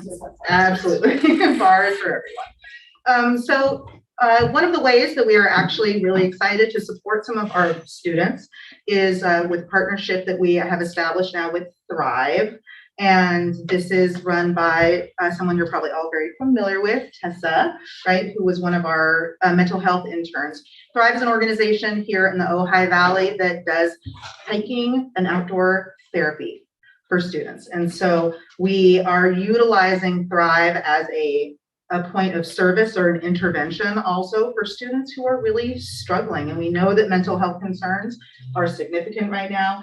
We're so excited to be able to leverage the relationships that we have in our community to service our students. And starting in December, we will have grade level groups of students who will be going during the school day on therapy hikes with Tessa. The boys groups will also be accompanied by Mr. Anderson, and the girls groups will be accompanied by Ms. Holden. And we're really looking forward to pushing this out to parents. We will, of course, be identifying some students who are going to recommend for the program, but there will be spots available for students who want to opt in or whose parents maybe, think that this would be a benefit to them. So we're very excited about this. The parents will get us, send an email or. Yep, absolutely. So one of the other ways we're looking to build relationships with students is very intentionally bringing in programs. Breaking Down the Walls is one such program. I've had the pleasure and privilege of doing Breaking Down the Walls at previous schools where I've taught for over a decade. It's an excellent research-proven program that helps to strengthen social and emotional learning skills, and build social awareness for students. These are workshops that will take place December 13th through 15th. They're 2.5-hour workshops, and we will have each grade level go on a day. So one group, the 6th graders will go in one day, one group in the morning, one group in the afternoon, 7th and 8th. And we are really looking forward to creating a safe and inclusive culture where students say, I belong here, I am safe here, and I am important, and I can learn and grow. Okay. Other things we've been implementing and looking for, opportunities for feedback, right? Very important, building community culture. We've implemented what we call the BLT, which is our building leadership team. It's a little salty sometimes, but it is, you knew I was going to say it. Please don't say the joke. Okay. But it's wonderful. All staff are invited to attend, and we are working on leadership skills and also collaborative problem solving at school. We've also implemented a student feedback loop, which is called the Friday feedback, and it went out this Friday for the first time. We got some really fun, interesting middle school feedback I'd be happy to share with you. At some point, everything from everything is great and I love my friends and I got an A on my math test to, can we play on the field during break instead of not being able to. So it's a wonderful way for kids to feel like they have an opportunity for organized and structured feedback, which we like to have. We also implemented a new program or form basically that we've left out to the community called our See Something, Say Something form. We have not, thank goodness, had any actual responses to the See Something, Say Something form. It is an anonymous form for safety, bullying, other safety concerns that family members, students, parents, teachers can fill out so that we can respond to their concerns. We have our first parents and principals on the patio scheduled for the 20th, and so we're looking forward to seeing some of our parents join us there to see if they have concerns so that they can talk with us directly. And we are in the process of implementing our BAR program community cabinet. That's actually one of the implementation requirements that BAR has for us, is to include community members and parents in a cabinet feedback type of organization so that they can give us feedback. Did I take your thing? You did. It's Did I okay. really? I just let you run with it. You're doing such a good job. Thank you. Do you want to do this one? Yeah, Yes, absolutely. you go. So we have developed a wellness center at Matilaha. The goals are to prevent mental illnesses from becoming severe and disabling. We want to reduce risk factors that negatively affect mental health and academic success. And the purpose is ultimately to improve access to school and community-based mental health services, to create a safe and supportive environment where middle school students can discuss concerns and needs in a confidential and non-judgmental space, and create a space for peers by peers. And it's super cozy and comforting and inviting for students. The psychologists that kind of run this have a little, do not disturb rainbow sign that they put up. We have a bunch of cozy hipster Starbucks-esque couches and chairs. So it's a very welcoming and safe space for students to seek the mental health services that they need. We're also working on one of these at Nordoff as well. Yeah, and this will be expanding as well. Once the library project is complete, we'll have more space that we can commit to wellness for kids, so. Alrighty, we are also thrilled to be partnering with the Ojai Valley Youth Foundation. I've been working closely with the executive director, Jamie Fleming, who is a huge champion for all students and really wants to bring kind of the professionals and industries that make the Ojai Valley wonderful to students firsthand. We're having our first community classroom on November 19th. This is when we're going to have 20 community members come in. Students are going to have choice on what they want to participate in. This is everything from athletics to the arts to crafting to singing and dancing. So it's going to be a really stand-up comedy class. yeah. My constituency says I haven't been funny for 2 years. I'll try to get it back. The constituency in your kitchen? Is your kitchen constituency? Okay. But ultimately, it's really great for students to have choice. It really gives them kind of ownership and feel like they belong and have a voice. And ultimately, a lot of these activities are going to be high engagement. They're going to be hands-on. We're going to be working with the presenters to kind of coach them to work with middle school students, which can be challenging, but we know that they're up for the task. And again, we're just having experts and professionals come in to give students a really quality education and exposure, I would say, ultimately to a lot of the industries and fields that make the Ojai Valley a world-class place to live and learn. And if you're wondering, what is this date and are we taking away from class time? This is the Friday before Thanksgiving week, where students may not be totally and fully engaged in learning mathematics or English. And so it's an excellent time for them to be doing some community building. Well, we would, like that to be a highly engaging academic time. Our experience as teacher says it might not be. And so this is a great time for them to be doing these community building activities. Absolutely. Finally, of course, opportunities for academic support are important. We have ongoing reading and math support classes thanks to our school site council designation of funding for Title I into these programs. Students are identified and recommended into these courses based upon their performance in their reading and mathematics classes, and then have an opportunity to basically work their way out of it. It's not a not a death sentence for them, and that possibility of working their way out of it we have found to be very motivating for students as well. And Mr. Anderson, you want to wrap this up? Yeah, we also have Ixl Independent Study. This is a great software to help with learning retention, obviously due to the pandemic. It's bilingual, so students have lessons in both English and Spanish.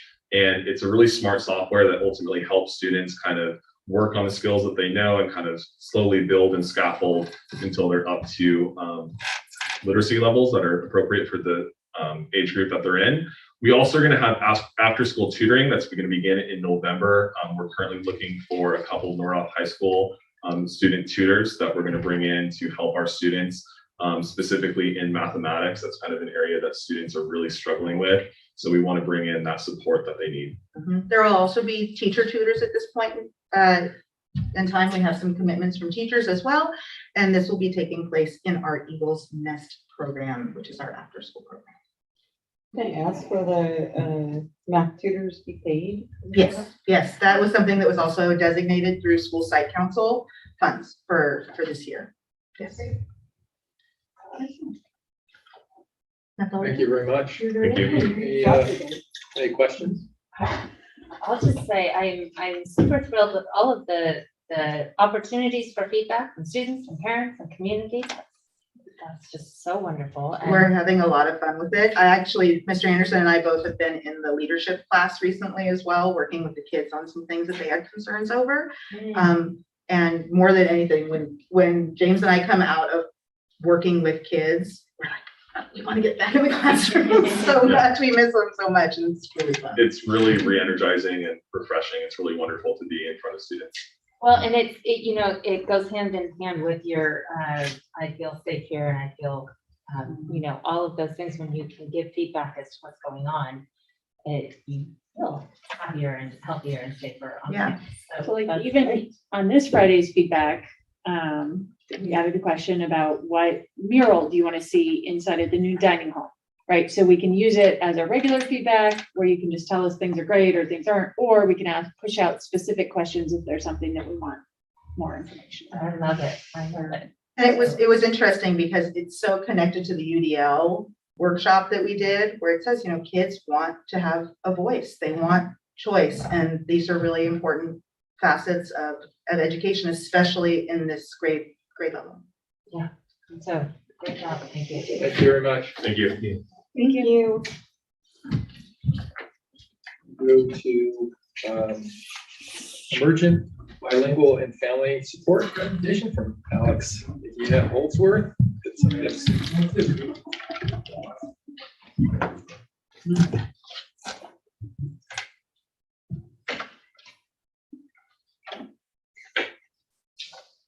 Well, good evening, everyone. I'm Alexandra Holdsworth, the new Emergent Bilingual and Family Support Coordinator for the Ojai Unified School District. So you may be wondering why we are not using the term EL Coordinator or English Learner Coordinator, and which you are familiar with. And the reason for the change in the vocabulary is that we want to encourage an asset mindset and promote pride in our Latino families and within the community. We want to acknowledge the strengths and abilities our students are already bringing into the classroom.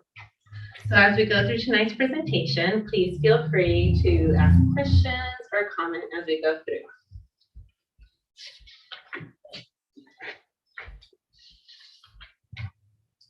As you can see from our demographics, almost a quarter of our families are Spanish preferred, which means 550 of the students within our school district, in their households, they are speaking Spanish, and that is the language of choice.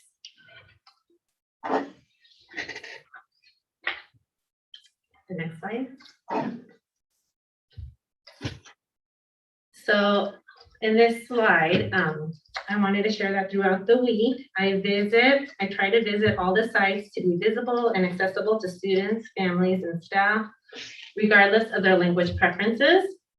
Being on the campus, I can identify needs, solve problems immediately, and build a presence. Being in a small district such as ours, I'm able to provide a level of support that our students and families would not otherwise get anywhere else. The next slide, anybody? Okay, take a minute to read through the 4 areas. All of the activities listed here are part of the broader board and staff goals for this school year, the 2021-22 school year.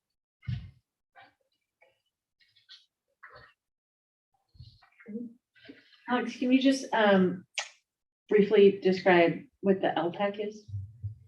Yes, so the LPAC is the English Language Performance Assessment for California. All students that have not been reclassified as English proficient. So in the first slide, you saw that 8%. So 192 of our students, when they enrolled in school, they had to share that their first language is not English. And so we have to comply with state guidelines, and we have to monitor those students and assess them every single year. And we do it in the spring in the LPAC exam.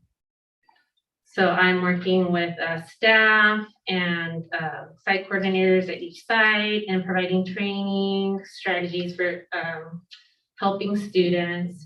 And we have to communicate with parents regarding all of these state mandates. Okay, on this slide on coordinating the language services for students and families, these 3 areas are part of what I was just addressing. And they fall under the umbrella of accountability for state and federal guidelines and mandates. Here we have questions on that. Okay, and then finally, The research shows that student success is dependent on several factors.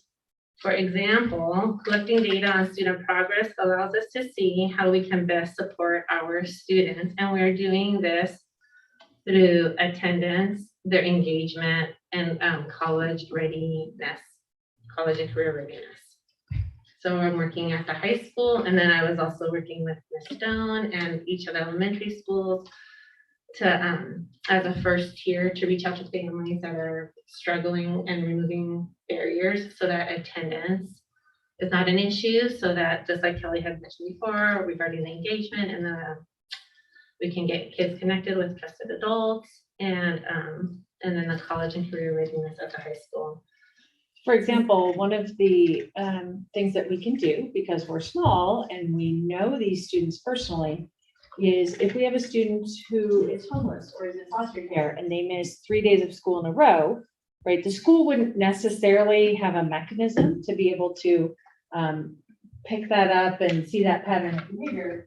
But Alex is responsible for really supporting those students. And so if we have a student who's homeless and misses 3 days in a row, that family should get a call from Alex. Right. And And say, they, hey, and we they just want are. to make sure you're okay.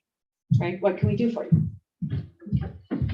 Do you have any additional questions for me, or? On the engagement front, what kinds of initiatives are we using?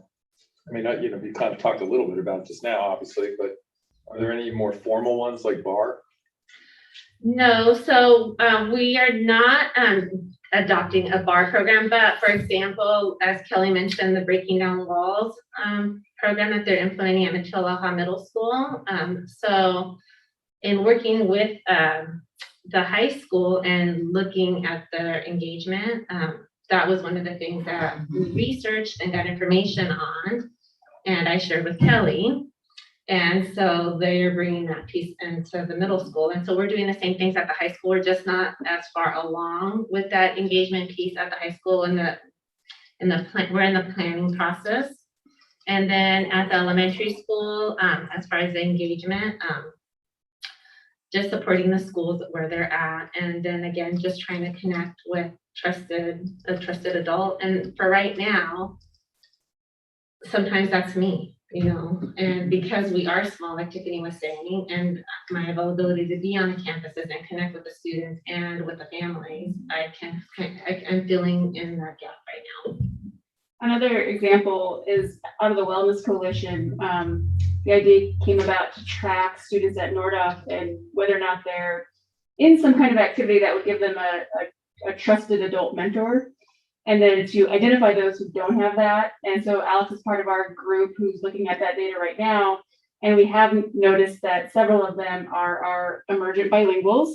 And so that is potentially going to be a group that she can take under her wing and meet with on a regular basis to help engage them in school, provide a trusted, support. But then really her support is to try to get them engaged into the school through mentorship and meetings. So that's another example. Or it might be that we, have a Thrive-like program or some place where we can engage them. But first we have to know it's hard, it's easy to miss students who aren't engaged on a regular basis. And so really being systematic about every single kid, Ohio Unified being engaged with school in some positive way. So I may have missed this, and forgive me if I did, but how are you gauging that? How are you figuring out which kids are not, don't have a trusted adult? So exactly like Cheryl just said, we also created a spreadsheet, like similar to the one that Kelly shared with you, but we have it at the high school. And we have every single student. We started with the freshmen, and working with the counselors at the high school. We identified every single student and what activities are involved in right now. And then the ones that are not involved in any activity, we're focusing on those students to get them engaged. So the reason I asked was that I had a conversation. I greatly appreciate being invited to the Professional Development Day on Monday, and had a conversation with a teacher who said that they asked how many students in their class have a person in their life, not at school necessarily, but just in their life, who is their person who is in their corner that they can go to. They have somebody they can go to. And that teacher was shocked at how many kids were self-reporting. I have not a single person inside school or outside of school that is my go-to. That's right. And so I wonder if we are asking students, that student feedback is so valuable. I wonder if there's a way to ask students, rather than just tracking, are they engaged in an activity? I think it's important to hear from them whether they feel like they have somebody. So just throwing that out there. Thank you, Shelley. I have a question, and maybe this is planned for later, but are we planning anything for parents, for English learners, parents who like around like computer literacy or anything like that? Yes, we are. Yes, I have been at each school site and have already met with parent groups at all the school sites, and we are getting involved in all the ELACs, which is the English Language Advisory Committees for each school site, and also partnering here from the district level with our district English Language Advisory Committee, and the families are being invited also to Parent University, which Tiffany shared about. Yeah, so the first one, English and Spanish. which is and so the first one actually regarding technology was specifically came from feedback that we heard from specifically our Spanish speaking families that said that they needed help with technology. Tutoring too, are we doing bilingual tutoring services? I am not specifically doing tutoring services, but through the school sites, I am connecting with families, and the families are starting to reach out to me. And that's like when I mentioned in one of the first slides about being on the campuses. The one thing that I underestimated was the connection that I have with so many of our families in the school district from being here for so many years. So as families are starting to get to know me and know me in my new role, they're also reaching out to me, and so I'm able to help them and connect them to the right resources just by being present at the school sites and then also the contact. There was a service we purchased, slightly expensive service, but for Ventura. Yeah, for multilingual tutoring, it's online, but we purchased it particularly for Yale students, and they can't stop saying how amazing it is, because it's like they could do live tutors, they can do through chat, through submitting it's called paper, but we've gotten so much positive feedback because it's at their fingertips, and they have a variety of them, which is not just in Spanish, but we love it. Yeah, as we're starting out in a new position and we're developing and like figuring out what things are going to work, and I would love to have the opportunity to look at that program and research it. So thank you. Yeah, with our One of the other things that we're doing is through our No Place for Hate grant that we got last year, and there was some professional development in there, and we had to shift just a little bit based on what was available through COVID, is that we are offering a bilingual certification training, or a certified translator training to any staff member who would like to attend. So we have teachers, we have aides, we have anyone who would like that certification. We don't pay for the hours, but someone attends, it's a lot of hours. It's 20 hours, and then included with that, we're also going to be provided with 2 hours of training just for the staff and the entire staff in the school district regarding social justice and equity.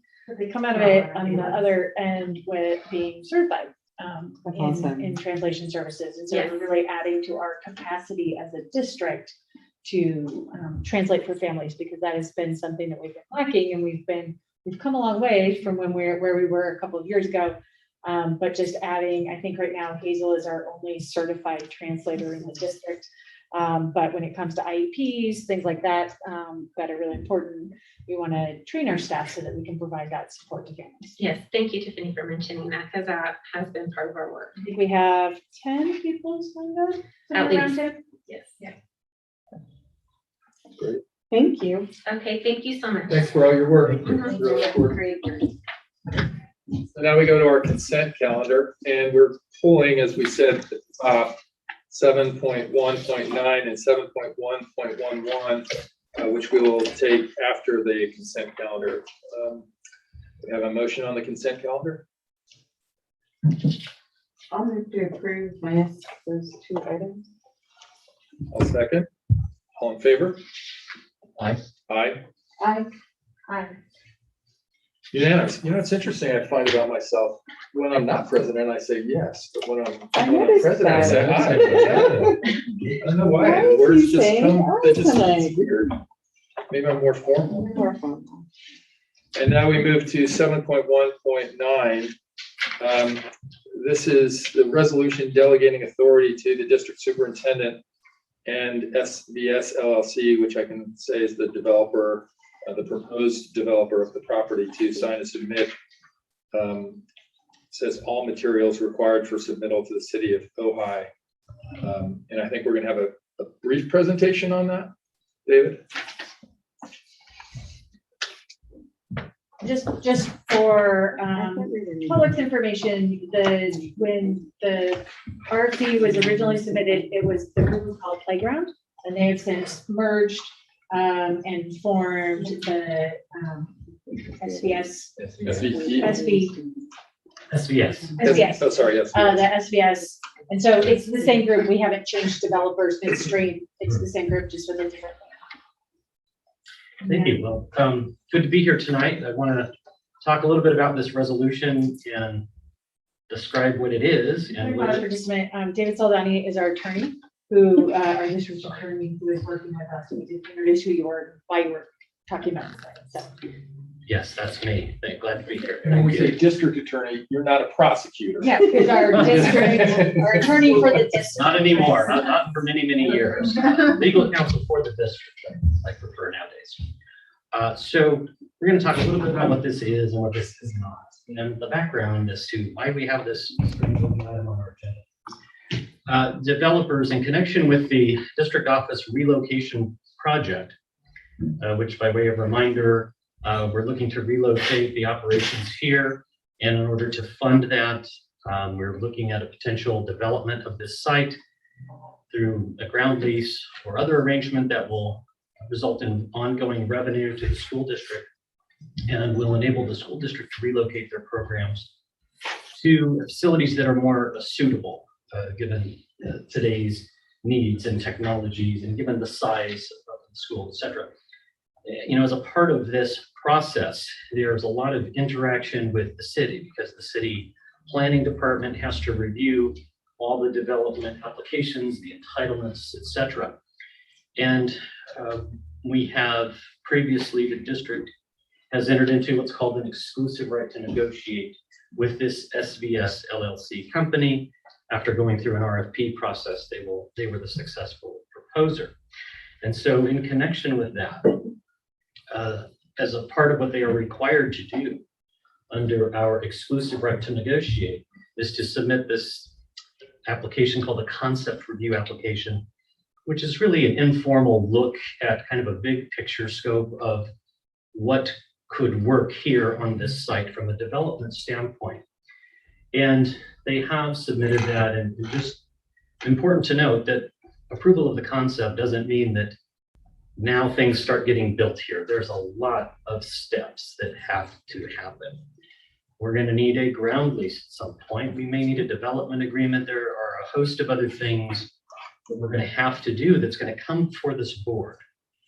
Because by law, it's important to remember that only the board can bind the school district by vote of the majority of the board, that is.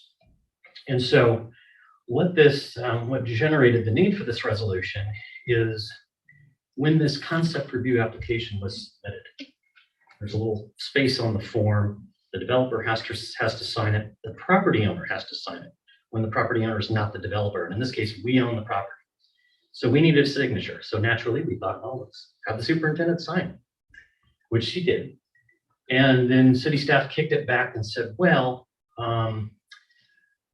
You know, here in the city of Ojai, when an owner is a public entity, we need some evidence that the public entity has given this person permission, if you will, to undertake that ministerial act of signing a piece of paper on behalf of the school district. And so in light of that, that's one of the things that's kind of holding up this initial concept review. And so we wanted to make sure that we were responsive to the city's request. And as a result of that, I created this resolution that demonstrates by vote of the board that the superintendent can sign those pieces of paper that go back and forth between the city and the school district as it pertains to this project. Now, let me tell you what it does not do. It does not delegate approval authority. As much as, you know, I'm a fan of the superintendent and, you know, think she does great things here, we're not giving the superintendent the authority to build something here or really to do anything. That's the decision for the board, and that's going to come back to the board several times here in the coming months and perhaps years. But it's really just limited to the ministerial act of who is it that signs the piece of paper that goes to the city? How do we, you know, is it going to be this person? That is it a board member? Is it a superintendent? So that's what this resolution is designed to do, is to give the city and any other agency with oversight of the project some sense of certainty that that signature on the piece of paper, that person has the authority to sign that piece of paper. Again, not to confuse that with giving the superintendent the sole discretion and authority over approving development projects. That wouldn't be legal. That's not going to happen. We're not doing that. And if she tried, and I know she never would, it would be immediately invalidated. So wanted to clear up any confusion on that point, and hopefully I have, but I'm happy to answer any questions that you might have. And I could just throw in, there's no dispensation of property or like we can't by law. Payment of monies, et cetera. No. So in the past, we've had public discussions about this, and I mentioned public because you, as the attorneys for the district, we also periodically have closed sessions because we actually have an attorney-client privilege. But we've had public conversations about the public aspects. And I just want to be clear that we've used, I believe you might have been the one to first use it, this idea of an off-ramp, and that those off-ramps still exist, that this board has not, and by doing this, we're not in any way making any deeper commitment to the project that is being proposed. This is a ministerial act to get, as you said, in front of the city, a general sense of, well, what exactly are you contemplating here? And is it even is it a non-starter, or is it something that can be discussed? So I want to be clear about that. And the only other thing I want to say is I would be interested, and perhaps other board members would be interested in having a public meeting to look at that concept, even though, as I understand it, you know, the concept's already been being looked at by the city. And you know, do you see any obstacle in doing that in what we're being asked to do tonight in terms of agreeing to this resolution? No, apples and oranges. So we can absolutely take another look at the concept plan.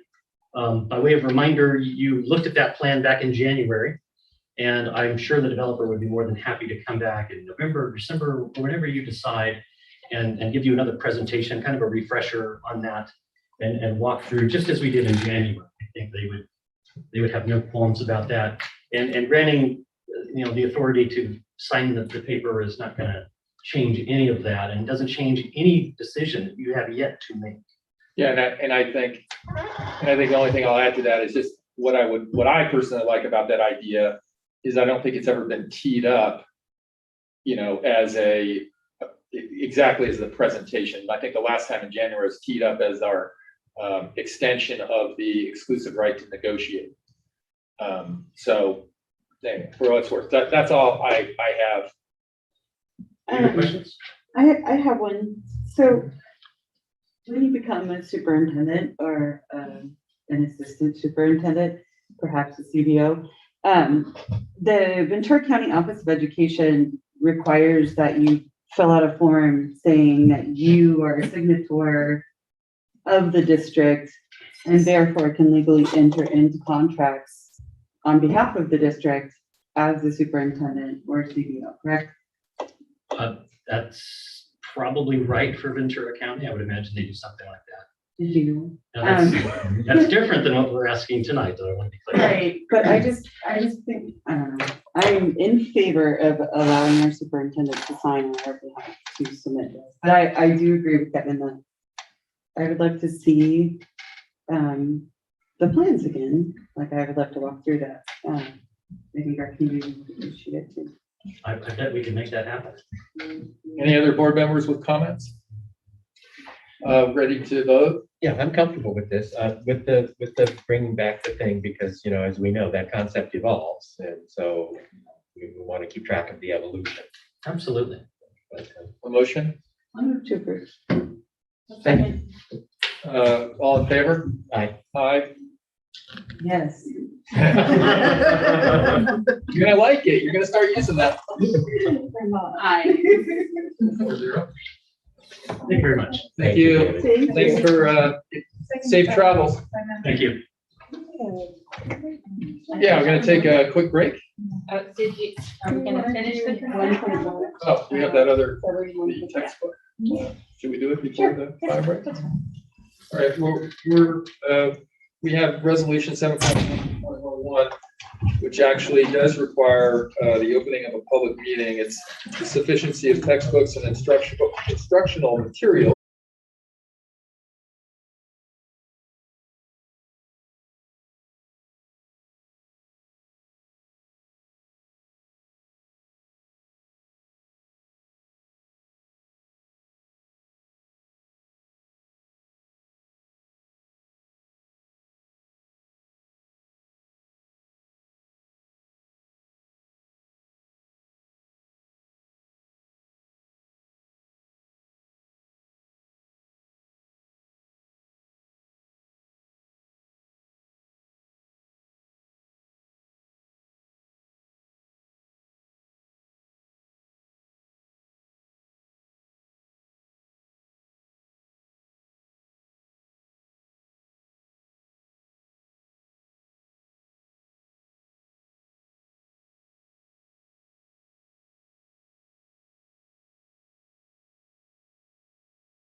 Especially Come on for a minute.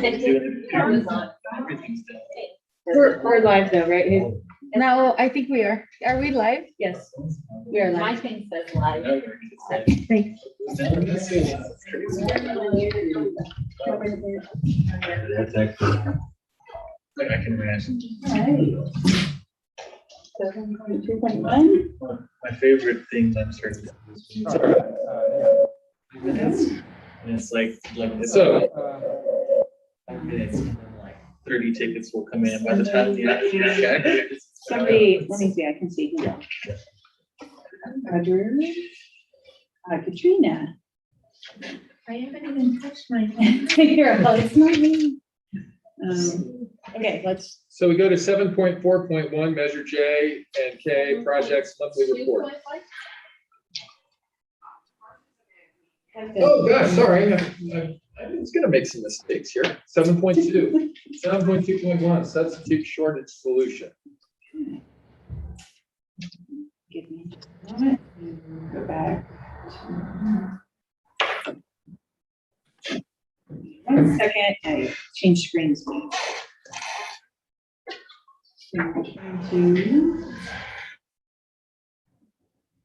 Oh, look, you changed screen. That was Ellen. Well, I'm trying to.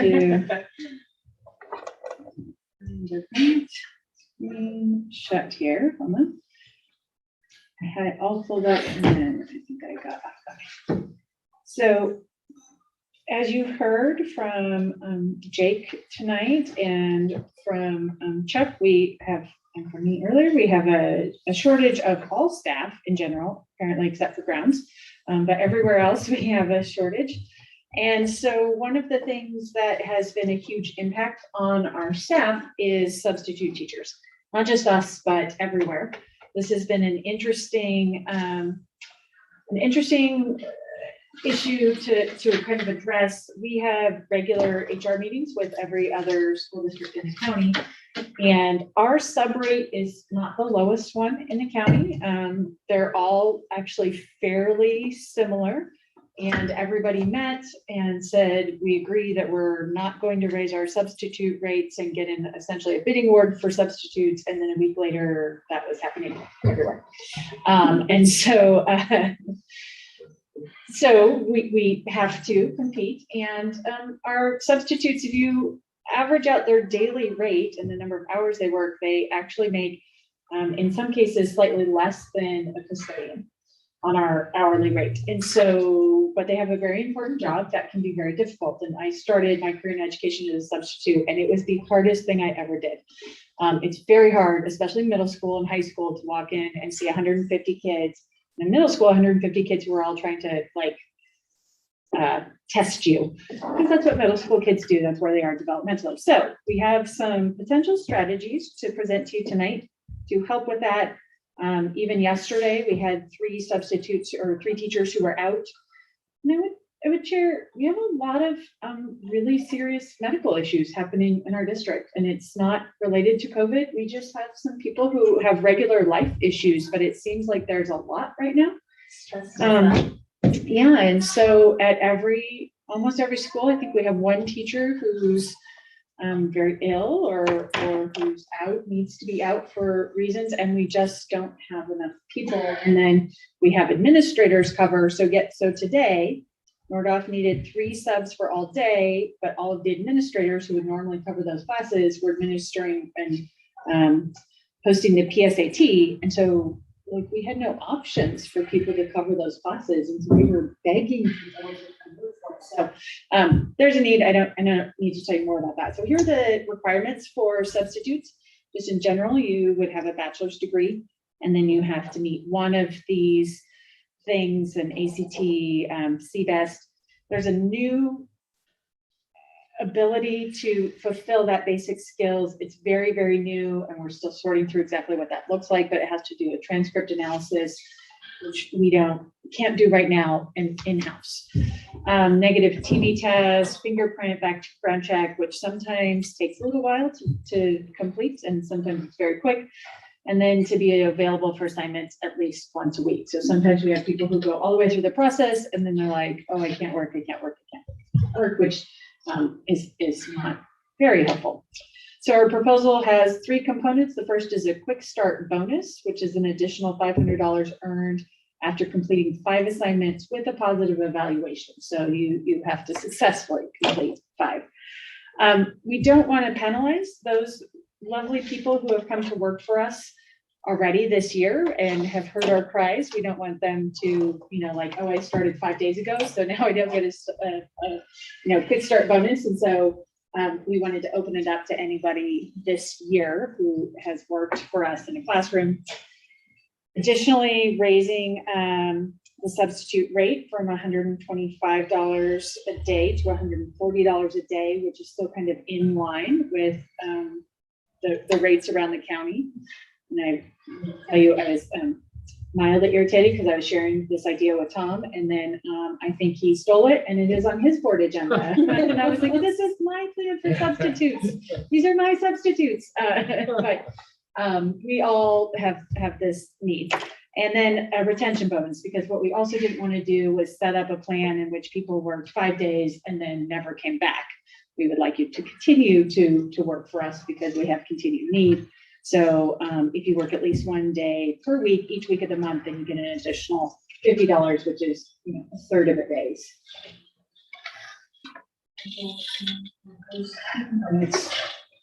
Do most of our students come from the college? Are we actually competing Oh, outside of the valley? It's a mix. A lot of them are local.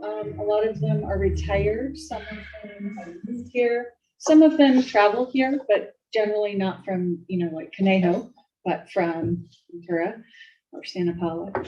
Because I think maybe now our suburb will be higher than Ventura Unified. No, we just increased it. Very close. It's a huge problem, like you said. I would move to approve unless anybody else has questions. I'll second. Adding, great. Yeah, I appreciate you bringing it to us. Yeah. But I have to tell you, you triggered my guilt because I'm thinking back to how we used to treat substitute teachers. Oh, yeah. Mr. Whipple, when I was in high school, oh, he was just trying so hard and he was clearly a retired educator and like, yeah. It's a tough job. So I think we got a motion and a second, so all in favor? Aye. Yes? Aye. 4-0. Moving to 7.2.2, OI Unified School District Letter of Intent to negotiate with the Ojai Federation of Teachers Local 2119. This is a public hearing opening. Do I have a motion? Move to open the hearing. I'll second. All in favor? Aye. Aye. Aye. Aye. We have an open public meeting. Does anyone wish to be heard? Hearing none, I hereby I will move to close the meeting. I'll second. Second. All in favor? Aye. Aye. Aye. Aye. We've closed the meeting 4-0. There's really nothing to do here but accept. You approve your letter. Right, right. This is not one of the ones where we're accepting the letter. We're We sending accepted it. theirs last time, and now we're responding. Oh, All second. All in favor? Aye. Yes? Aye. 4-0. Moving on to 7.4.1, Measure J and K Projects Monthly Report. All right, good evening. Good evening, everyone. I guess just a couple of the highlights. Obviously, the Miramonte Field opening that Dr. Moore shared earlier was quite the highlight. It was fun to see all the kids. Alan and I were joking after the fact. I think that nothing stirs the excitement more than having an orange construction fence up for 6 weeks and then just unleashing it. So it was great. Point by that tree. Yeah, I like to stay out of view, So yeah, it's all about letting the kids have fun. So, And I got to let out my inner Bill Murray when it related to the Gophers. Yeah. Some of the exciting stuff just coming up is obviously the Matilaha Gym Foyer and drop off, which is obviously on the agenda tonight. The other elementary fields coming up for summer of 2022. And then solar. I mean, solar is moving along at warp speed. Alan's running with it with Schneider. So it's exciting. It's fun to, we've got all these little projects going on, but I mean, we're already kind of ramping up for next summer. So it's kind of exciting.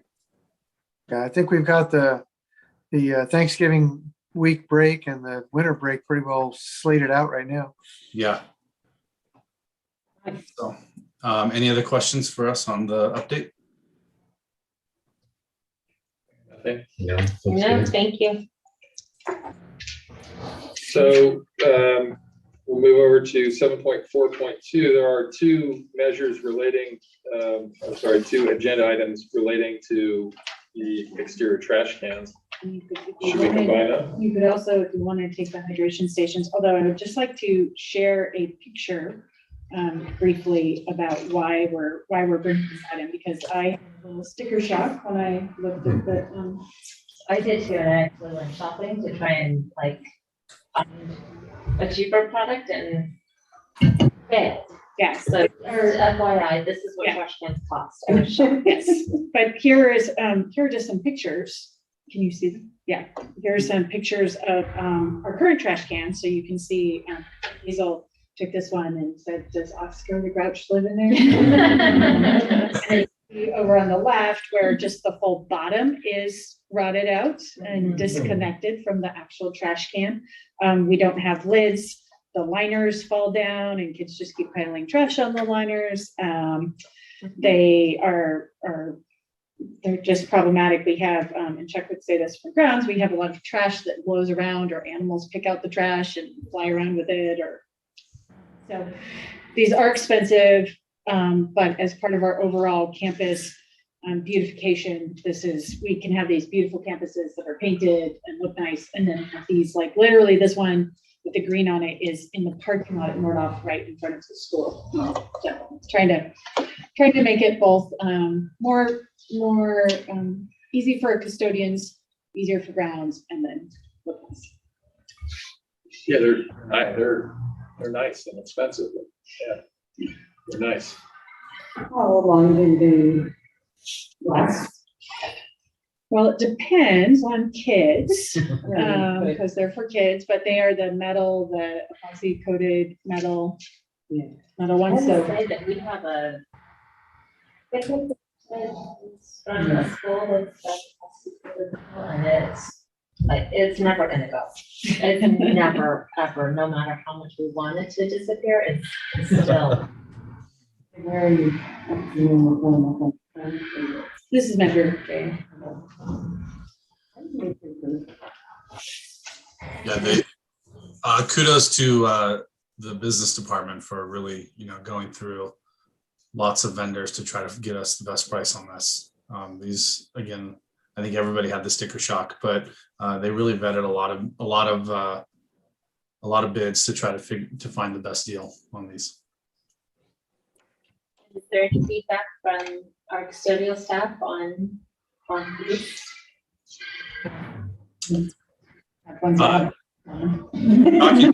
Talking to David Rogers, we kind of went through all of the options, and everybody kind of liked these because they're the perforated metal that are coated, and then they have an interior plastic lining as well, which the bag goes on with obviously the hard lid on top. So it does. They're the same size, but it does indeed kind of contain the trash a little bit more. Yeah, and we're combining, so are we going to add the hydration stations to this item? I just had one question about the hydration stations. I remember looking in, and there's 12, I think it said. And they're spread out evenly across campuses. Yeah, we actually walked all the campuses and physically counted which ones we could actually get rid of altogether, and then ones that needed to just be replaced. Most of these are replacing either hydration stations that are broken, or they're replacing the old white porcelain ones that were there when I went to school there. And so it's kind of upgrading. All of them have bottle fillers, and all of them are, you will see on the quote, there's different colors for all of them because it depends on the school that they're going to. Nice. But I will amend one. Can I just ask, so, and thanks you brought it up, because I know that some of the, I was accidentally, hearing lots of things about hydration stations from my wife a few years ago. And I know the PTAs and PTOs put some in, and you're saying for the most part, those are now needing to be replaced. Just a few of those. A lot of those are remaining. They're still in decent shape. Some of the ones, there's one or two at Matilaha that are being replaced just due to just use and its time, missing push buttons and whatnot. And then the new ones that we're speccing are similar to the ones we put on at the Nordoff Library and out at San Antonio. They're the more robust outdoor rated hydration stations. One of the things that we have learned through doing this and through the early projects is that you either get chilled, filtered water, or you get outdoor rated that doesn't freeze and break. And so kind of have to choose one or the other. And so if you put chilled water ones outside, which are actually quite a bit less, I mean, they're cost effective, but they freeze in Ojai, and then our maintenance department is constantly having to replace them, replace the parts, and at some point they end up costing us more. So even if they're donated, they were costing us a lot in ongoing maintenance. And so we if we want to filter it, we have to do some stuff right in the wall or filtration stuff. And so we are now moving towards most of these, right, are outdoor rated so that they will last and they're made for being outside instead of the indoor ones we were putting outside. And I should have thought of this and sent an email beforehand, but so how about the installation? How much will that cost, and where, because this just seems to be for the stations themselves, right? These are for the stations themselves. A lot of this will be handled actually in-house with our on-skilled maintenance worker, Kelly. So if we need to bring in a plumber for minor things here and there, we can bring in a plumber, but it's minimal. Again, most of it will be handled in-house. We have someone made a motion, right? I made a motion, but I'll amend it to include 7.4.22 through 7.4.4. So that all three of those are. We have a second? I'll second. All in favor? Aye. Yes? Aye. 4-0. And now we're going to, if you guys don't mind, take out of order 7.4.6 so that our bond managers can go home. This is the Matilaha Middle School. You're already home. What am I talking about? No, you're gonna stay here. How does it work? I'm only here because it's quieter here than it is in my house. So I was joking, of course. it's okay. So this is the 7.4.6 Matilaha Middle School gym entry and cycle. Yes, this is pretty exciting. So this is the architectural phase. We were actually able to, we got a couple bids of the 9 architects that were pre-approved, I think late last year. But after going into the foyer, Alan and I went in and walked it with staff. We walked it with some contractors, trying to figure out, ideas. And ultimately the foyer just, needs to be chopped off and redone for the most part. So after PCLD has been working on the Matilaha master plan, we kind of identified the gym foyer as well as incorporating the drop-off area into this whole plan into one big project. The idea is that we'll create a new ADA path of travel to the gym, as well as you can see on the far left there, an ADA path down to the front of the gym. And the reason we incorporated the whole drop-off area is because not knowing the ADA impacts of parking for the gym, we decided let's just incorporate it all into one. It's worth mentioning, Adam, it's worth mentioning too that we do not have a final sign off on the Matilaha kitchen and dining hall until we complete the ADA path from the office to the parent drop-off area. That was a part of that, but because that was all in flux, we're doing it as a part of this, and then we'll get the sign off on that. But this will definitely be a DSA project. And I also thought it was interesting the process that we went through, because as you said, we have 9 architects, but we did that so that we could pick the architects that are most closely aligned in their wheelhouse to what we want, what the project we want to do. And so we met with the architects together on site, as you would in a job walk, and we said, here's the problems. We have 3 different elevations in the lobby between the gym floor, the bathroom floors, and the foyer and the storage. And so we need to fix all of that. And we just want you to give us some presentations. You think about it and give us your best idea. These are the wish list items that we have. And we were kind of blown away with the one that Little came back with.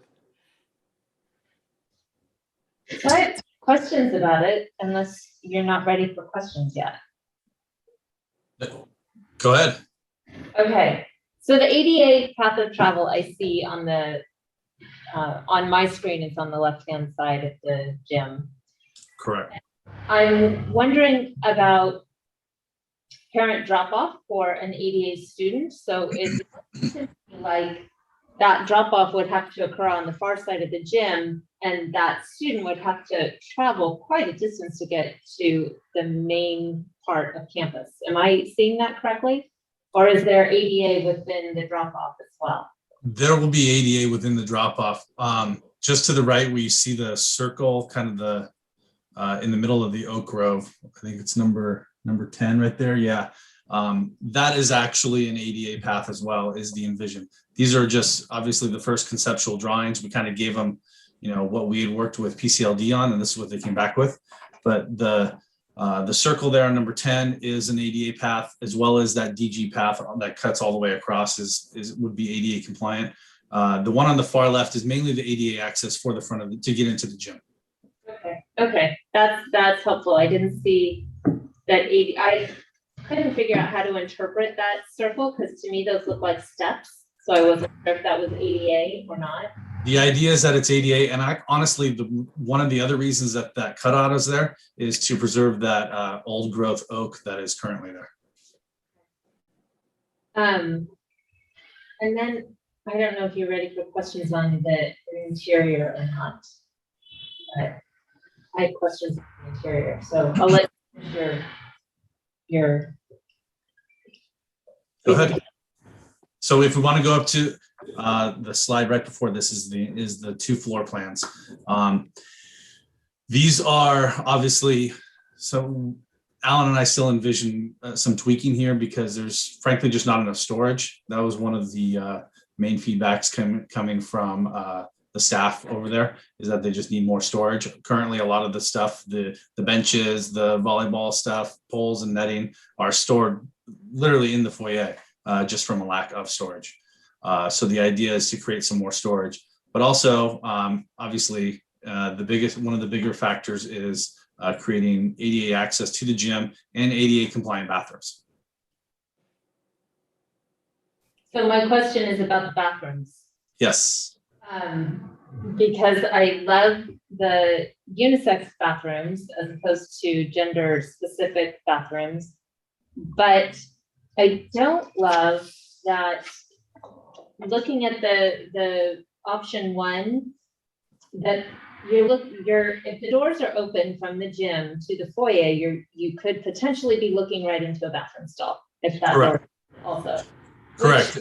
And yeah, in speaking with the staff after just getting these 2 first renderings too, that was one of the things that they brought up, as well as, that they are concerned from the option 1 kind of fits the need for community use more so than day-to-day programming. They did voice that they don't think all the gender neutral bathrooms would really work for the average PE class. So they were not in favor of gender neutral bathrooms. Is that what I'm hearing you say? Correct. From the 2 PE coaches, yes. 3 PE, yeah. That is what they've said. So just to clarify, the point of this is that they'll be doing this work and this architectural work and then bringing back more detailed plans to us, or are these the detailed plans? No, these are just the 2 concepts that, again, like Alan said, we said, this is the problem. And they said, okay, well, this is what we can do. We said, the bathrooms are an issue, the storage is an issue, and the lack of natural light, frankly, in that foyer is an issue. When you go into Nordhoff Gym, it's bright, it's light, you have the trophy case, it's a lot of school pride. You go into the Matillaha foyer and it's a dark hole. And so it's a closet, yeah. And so we're trying to really have some school pride as well as fix all of the ADA issues. So these are not final by any means. These are the first, the 2 concepts they came back with. There was a 3rd concept that we've discussed just in emails.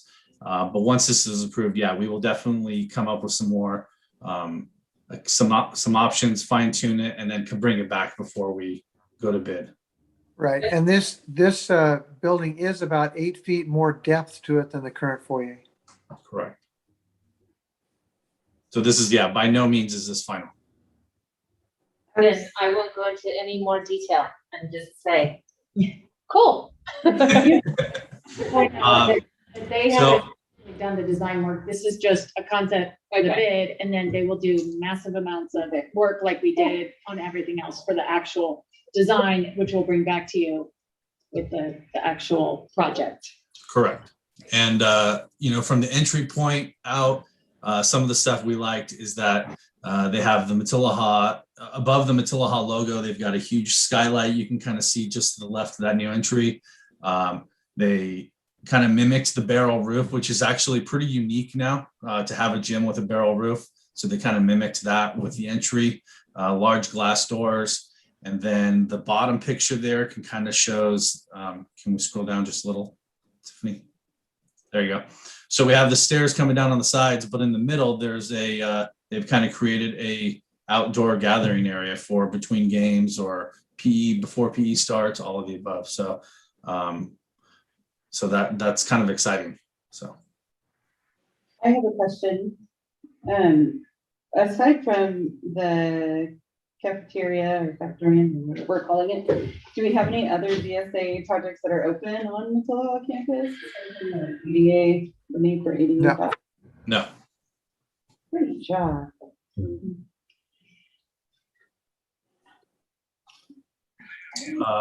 Any other questions about the Matilaha foyer?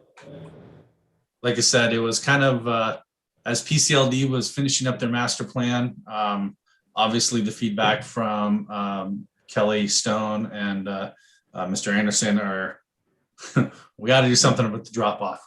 And so we've been working on that a little bit. And then the thought was with the foyer potentially impacting the ADA parking, we should lump it into one. And this would be the first project that we kind of tackle as part of the new master plan for Matilaha. And to Rebecca's question, I might point out that we did file the form that allows with DSA to let them know that we have halted the construction on the dining hall and that we've assumed occupancy. And so that only thing remaining, so they're all alerted that the only thing remaining is that ADA path of travel to complete. And we're fine to wait on that and to do it with this project. Well, I would move to approve. So just to clarify then, we're not approving this plan, we're approving them to move forward with the actual plan. I'll come back. Yeah, Yeah. these are design services. Correct. I would move to approve the design services of this project. I will second. All in favor? Aye. Yes? Aye. Motion up. Thank you, guys. We go. Thank you. Thank you. Appreciate it. Take care. 7.4.5 ESSER 3 funding overview. Marilyn. First of all, I think Tiffany has a presentation about COVID funding, which will give you some context for the ESSER plan that I'll talk about. So let's look at the ESSER 3 COVID funding first with Tiffany's slides. So this is not included in your packet because we aggregated these parent survey results last night. So this is just an overview. You've seen this before of our COVID funding and generally the funds that we have available for the next 3 years. So we have our ESSER 3 funds, which are the largest. Year 2, in-person instruction called IPI, ELO, which is our expanded learning, and then LRF, and I don't actually know what that stands for, but it's essentially COVID money specifically for special education. Is there, That number actually did not add up correctly. I was like, where's the 8 million? I don't know what happened. All right, it's whatever. It's 5.2, I think. Got it. I think what happened is ESSER 3 actually has 2 categories. One is a set aside, there's one that's like a set aside, and I think actually the top ESSER line is missing from this chart now that I see it. So, but really, this is about our parent priority survey, which we sent out 2 weeks ago and to all families in the district. We got 40 responses.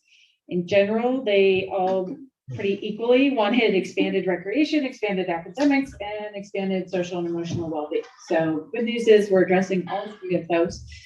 There were some specific, the themes all generally fell into these kinds of things, like we want expanded recreation, and then they had some ideas for expanded recreation. We want expanded academics, and then they had some ideas with like tutoring, which we're doing. And so you'll see components, all of these, almost all of the requests are incorporated in one way or another into the ESSER 3 plan.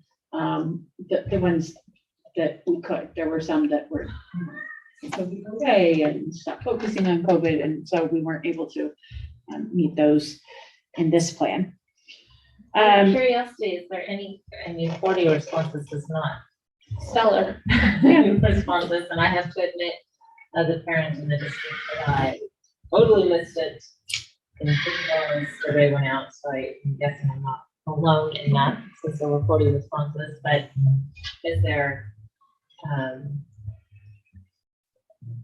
a need to go and seek more? Yeah, we can't, the plan is due, but also, you know, we were trying to see if there was something that should be weighted more heavily. My guess is it would come back kind of in the same, we want all three. Yeah, which is, you know. That's why I said I Yeah. don't know what other responses you would end up getting, but. I think Marilyn will speak to this, but this plan is supposed to, you know, be in tandem with LCAP, where you do a ton of work to talk to different stakeholders. So it shouldn't be completely different from that plan, and we certainly would be incorporating any of the input we got along the way for the LCAP as well. So, great. So I just took the plan and our proposed spending, and then Marilyn may address this and Cheryl may address this. Some of our spending will be determined based on if we can find people to fill the positions. So, you know, we have some lofty plans, and Cheryl and I have discussed this a lot.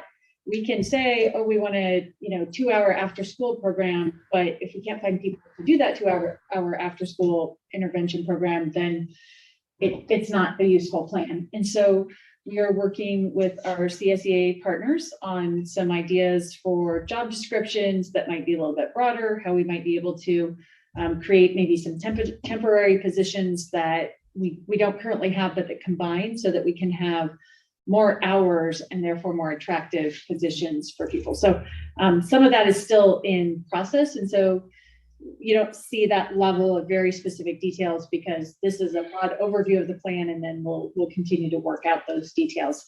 But what you can see, our current proposal is to spend about $400,000 over 3 years on additional custodial support, because that was a huge identified need of both our teachers and our staff, and also our parents who wanted more cleanliness. And so we have a plan to bring to CSEA some additional hours that would actually bring some of our 6-hour custodians potentially up to 8 hours for the next 3 years, which would also make them eligible for benefits.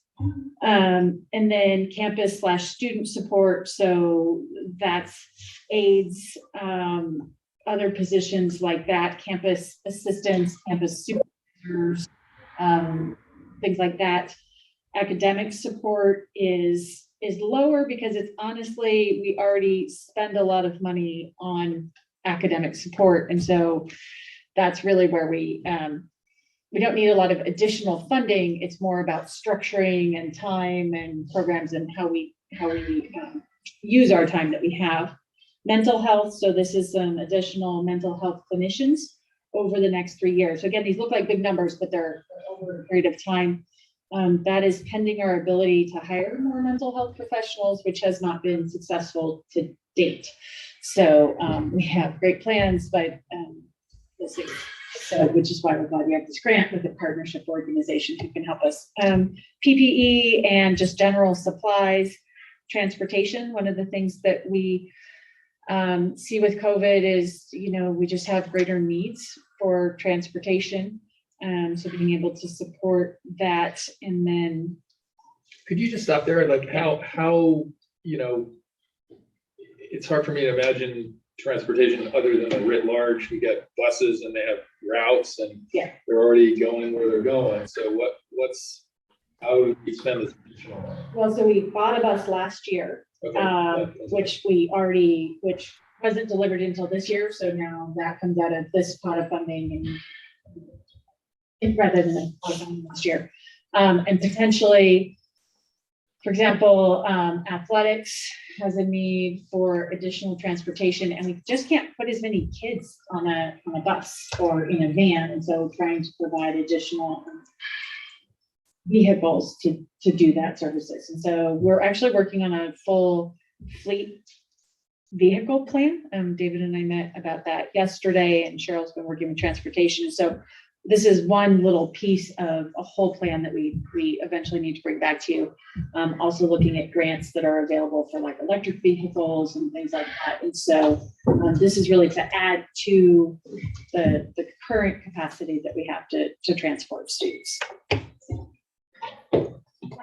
And the very small sliver there, is that academic support? That is academic support, and that is really, and keeping in mind that things like BAR comes out separately. So this would be like those paid student interns or student tutors that we were just talking about in Mattelha, those kinds of things. That's the gray. That's great. Okay, the blue health support. Oh, blue at the top is health support. That's nurse. That's additional hours for Oh, Haley. okay. Haley's position is not a full-time position, but we've been, because she does full-time COVID work, including every single weekend, Haley and I work on contact tracing. So it's, and then last time you approved some additional health aides, which I don't think we've been able to hire. But should we be able to hire them, that would be something. And this money goes till September 2024. So we have time to spend it as we need. And we also have the ELO funds right now that is Right. supplanting that academic need. So you're not seeing, again, this is one part of that. Yeah, all of I that saw money. So, up front that you showed that there were some that are already earmarked for, yes. like give or take 900,000. And also for academic support, keep in mind that people, right? So anybody who's doing like student support, so not those student tutors, but instructional aides, those kinds of things, which really are academic support. Those are falling in that campus student support because that's that kind of instructional aid. So there's not really a clear delineation for academic support versus campus/student support, except we have $100,000, excuse me, earmarked in case we have something that comes up that we say, oh, here's a program that we think, here's a tutoring program for students that's bilingual that we think that they need, whatever, but it's not allocated yet. I apologize if I missed this, but what is the custodial support again? So every school right now has 2 6-hour positions, with the exception of Noroff, and Mintillaha, which have some additional, but there's not a single school site that has enough custodial support they need to do the added work we ask them to do in terms of sanitization. And so we have to add hours. And because the positions are at 6 hours, we can't add hours without going to an 8-hour position, which then has benefits. And again, we're not going to find like a 3-hour, well, we're not going to find a 2-hour custodian to add to that. And so really it's taking our one of those 2 categories of custodians and making that one essentially 8-hour position. But this is basically in recognition of all the extra work that COVID, the sanitizing. It's because we all asked that them to do a lot more work, and they can't, right now, the extra sanitization work is taken away from cleaning classrooms. And our staff, our teachers notice. We were mopping the floor on Sunday because we just don't have enough time to get everything done. Like there's not enough hours in the day. Thank you. And all of this extra staff, should we be able to hire, is it's temporary. We have temporary funding. Yes. And so in 3 years, we will be looking at not having funding for those positions and then of layoffs. Yes, that is true. What we're trying to do is to, if we can first expand the people who are working with us, that's our first, instead of hiring additional new people, right? So we want to try and, just like with custodial, we want to try and use the people who are committed to working in the district first, and then add where we need to add where we don't have that. And on the flip side, since I just was the, downer on that point, I'm thrilled that we're putting this money towards people. I think that's hugely important. Especially custodians right now, like they are the backbone of our schools, and they work so hard, and I know I hear it every day that they don't have enough time, and they want to keep everybody healthy, so I absolutely agree that they need 8 hours a day. And with that, Marilyn. Okay.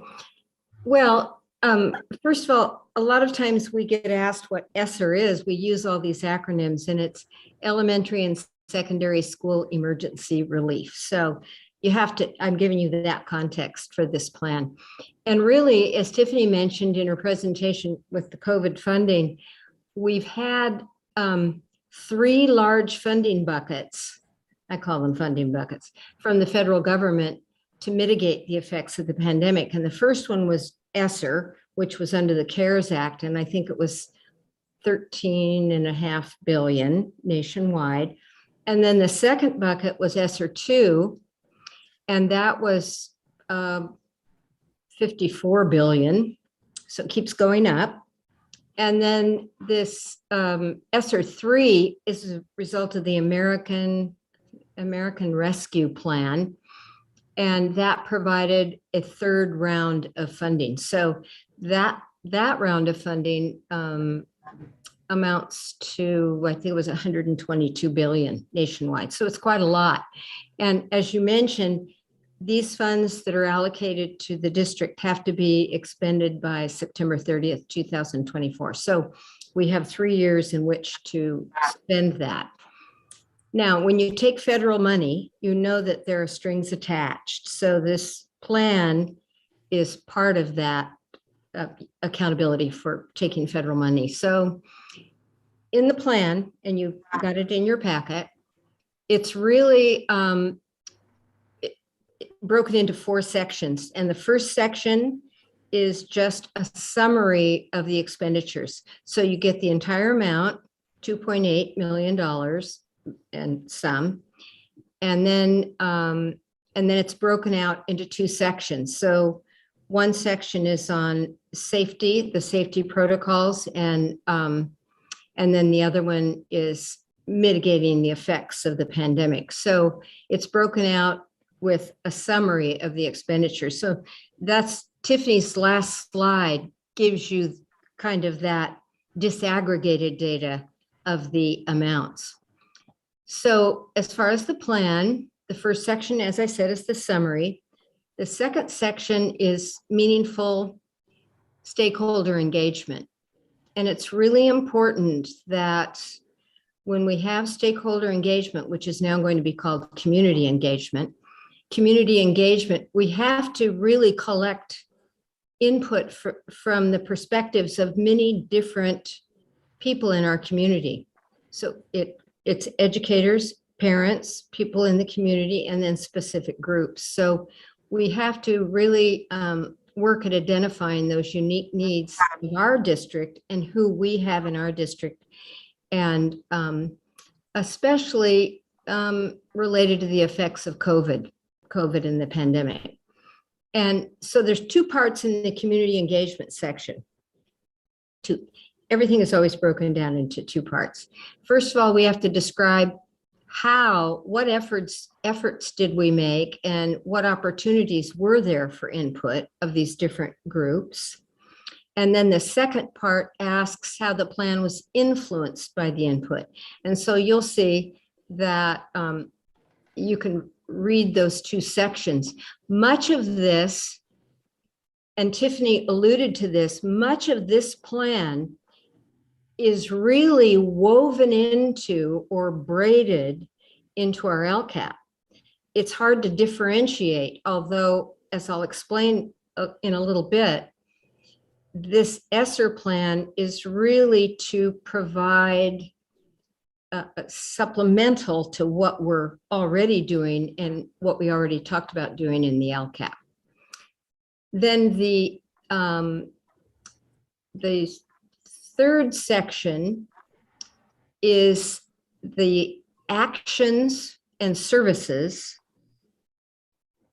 and expenditures. And that again is broken into two parts. So the first part is all about COVID safety and COVID health strategies for continuous and safe in-person learning. And that was almost $1 million. It's just the actions and systems that we implemented to prevent, to prepare for, and to respond to COVID. Should I slow down, Tiffany? I'm trying to find the right spot without just like. Okay. Then the second, oh, you're in the instructions. Stop sharing and find the right spot. Hold on. You can keep talking. Okay, should I just continue? Yes, please. Okay. And then the second section of the actions and services and expenditures are addressing the impact of the lost instructional time. So, and that was a little over $1.8 million that we're anticipating spending. But we want to especially gear it toward those who are disproportionately impacted. We'll address academic needs.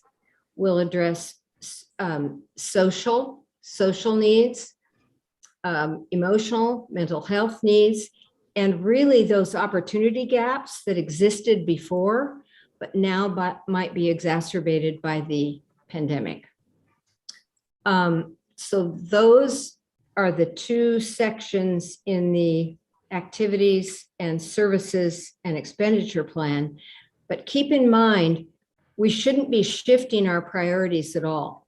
Our priorities are still as they were in the LCAP for 21-22. And the ESSER 3 has expenditures that are just in addition to or supplemental to what the district already planned to do in the LCAP. So that's kind of the intent of the ESSER. It's really to be woven in to what you did and talked about during the LCAP.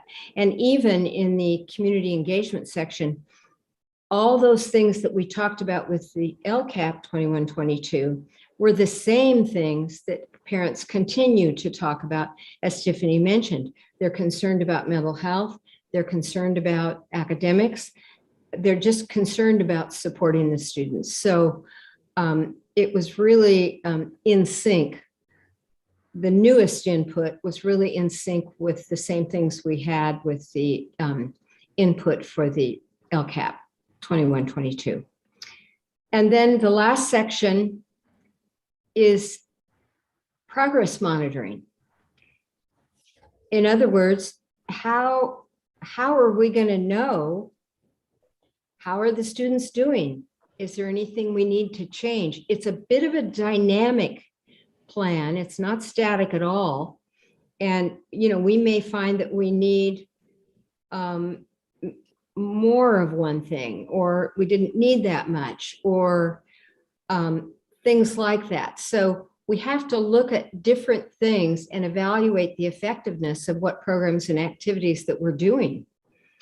And I think the most important question when we look at this plan, the most important question is, should we maintain this activity? Should we modify it? Or really, should we intensify it? I think when we look at the progress monitoring, those are three critical things. Should we maintain, should we modify, or should we intensify? It's by no means a static plan. So if you have questions, I can maybe answer them, maybe Cheryl can answer, or the funding, maybe Katrina or Tiffany. And I have a question. Sure. And it's really along the lines of the last point you made about, sort of pivoting or, the ability to adjust your approach according to the outcome. So and this is probably a Tiffany question.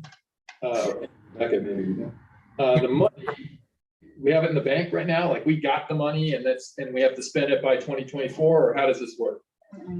We got part of it. We got like $1 million. We have some portion of the allocation, but no. So how do we decide how quickly to spend it? I mean, I understand this is expensive, so what we'll spend it on, but how do we decide? Do we blow it? No, that was a bad word. Do we spend it all this year? Do we spend it, do we say to our, is part of the plan, like how quickly you spend it? No, and we try to be really strategic about 3 years, like, so custodians for 3 years. So if it's humans, we're trying to get as much time as we can out of it. Now, for example, bar, which you'll see is in here, which we paid for last year, but is part of this. If we've already paid for bar for 3 years, so that money's gone. We already paid for the bus, right? So there's a lot of things that we paid for, and then there's some things like that academic support is just sitting there, and we don't have a specific plan for that yet. So, if it's a position that we're going to hire, we're going to try and hire it for absolutely as long as we can using these funds. If we don't know exactly what the strategy is yet, we don't know the impacts of COVID fully yet, then that's money that we can set aside until, we either have a need and we go, oh, like, guess what? We have a need. We're seeing this gap academically. Here's some, we have some funds to be able to address that. So I would guess, just a rough off the top, that we'll probably allocate, have an actual spending plan for probably 70% of this. And 30% will be just available for us to address needs over the next 3 years, in addition with those other pots of money. So part of the reason this is so complicated is because you try and think about, like, what do we have to spend first? Because every one of those plans has a different spending timeline. What can we spend? What do we have to spend first? What does that look like? And then, where do we pull?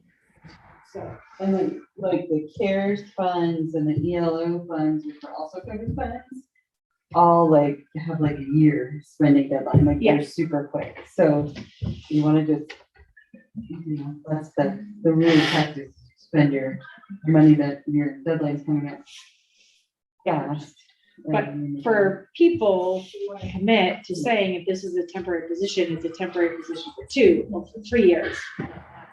So that's really, because this is our biggest pot of money, that this is where you see our people. And I appreciate that. And I know we as school districts are asked to not implement, or I remember, I guess, in the context of actually donations, sometimes we say, don't take the donation if it's going to create a program that you can't continue. Sustain. So do we encumber the money? If, like you said, if you said, okay, we like this position, we want to keep it, extend it out as long as we can, we actually take that. It sounds like a sophisticated fiscal thing to do, to say, let's silo that money for that position and know that you can't touch it because it's for, going 40 years down the road. Is that something we actually do? Yes. See, that's the best question. That's the best answer at 9:10. Yeah. Well, I think you guys did an awesome job with your ESSER plan. I just wrote in myself. Yeah, I think that's generally what people are doing. And usually I would agree with you, we don't want to take temporary money for people. That's a common thing, but right now we're in a very special circumstance where we need the help. We need the extra custodial help. We need the extra academic intervention. We need all of those things. So campus supervision. Yeah. We wouldn't be going out saying that these are permanent jobs. People would know that they're limited term jobs. So it's not like a surprise.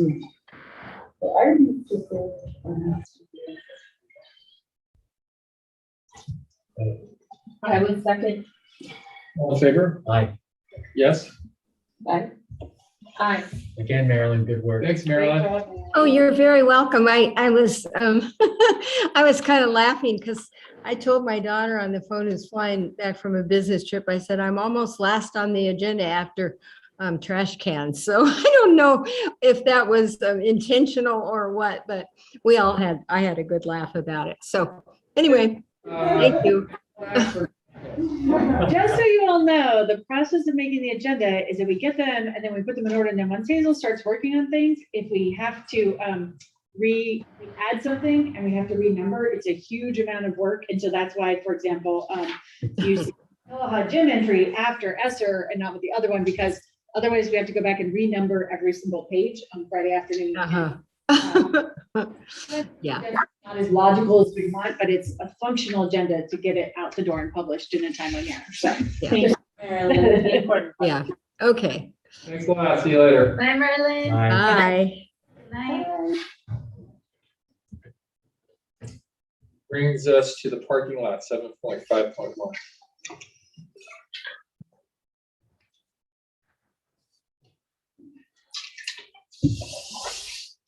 I don't have anything.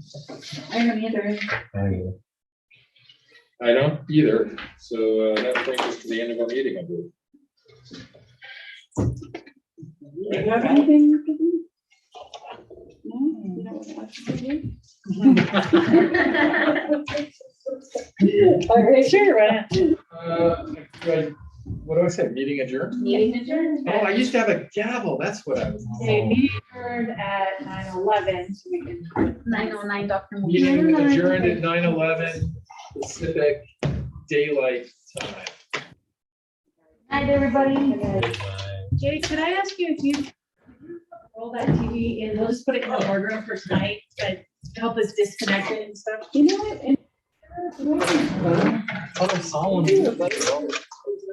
That's the dumbest thing. Yeah, they do it every time. It's so different to be to watch the personality of the keyboard.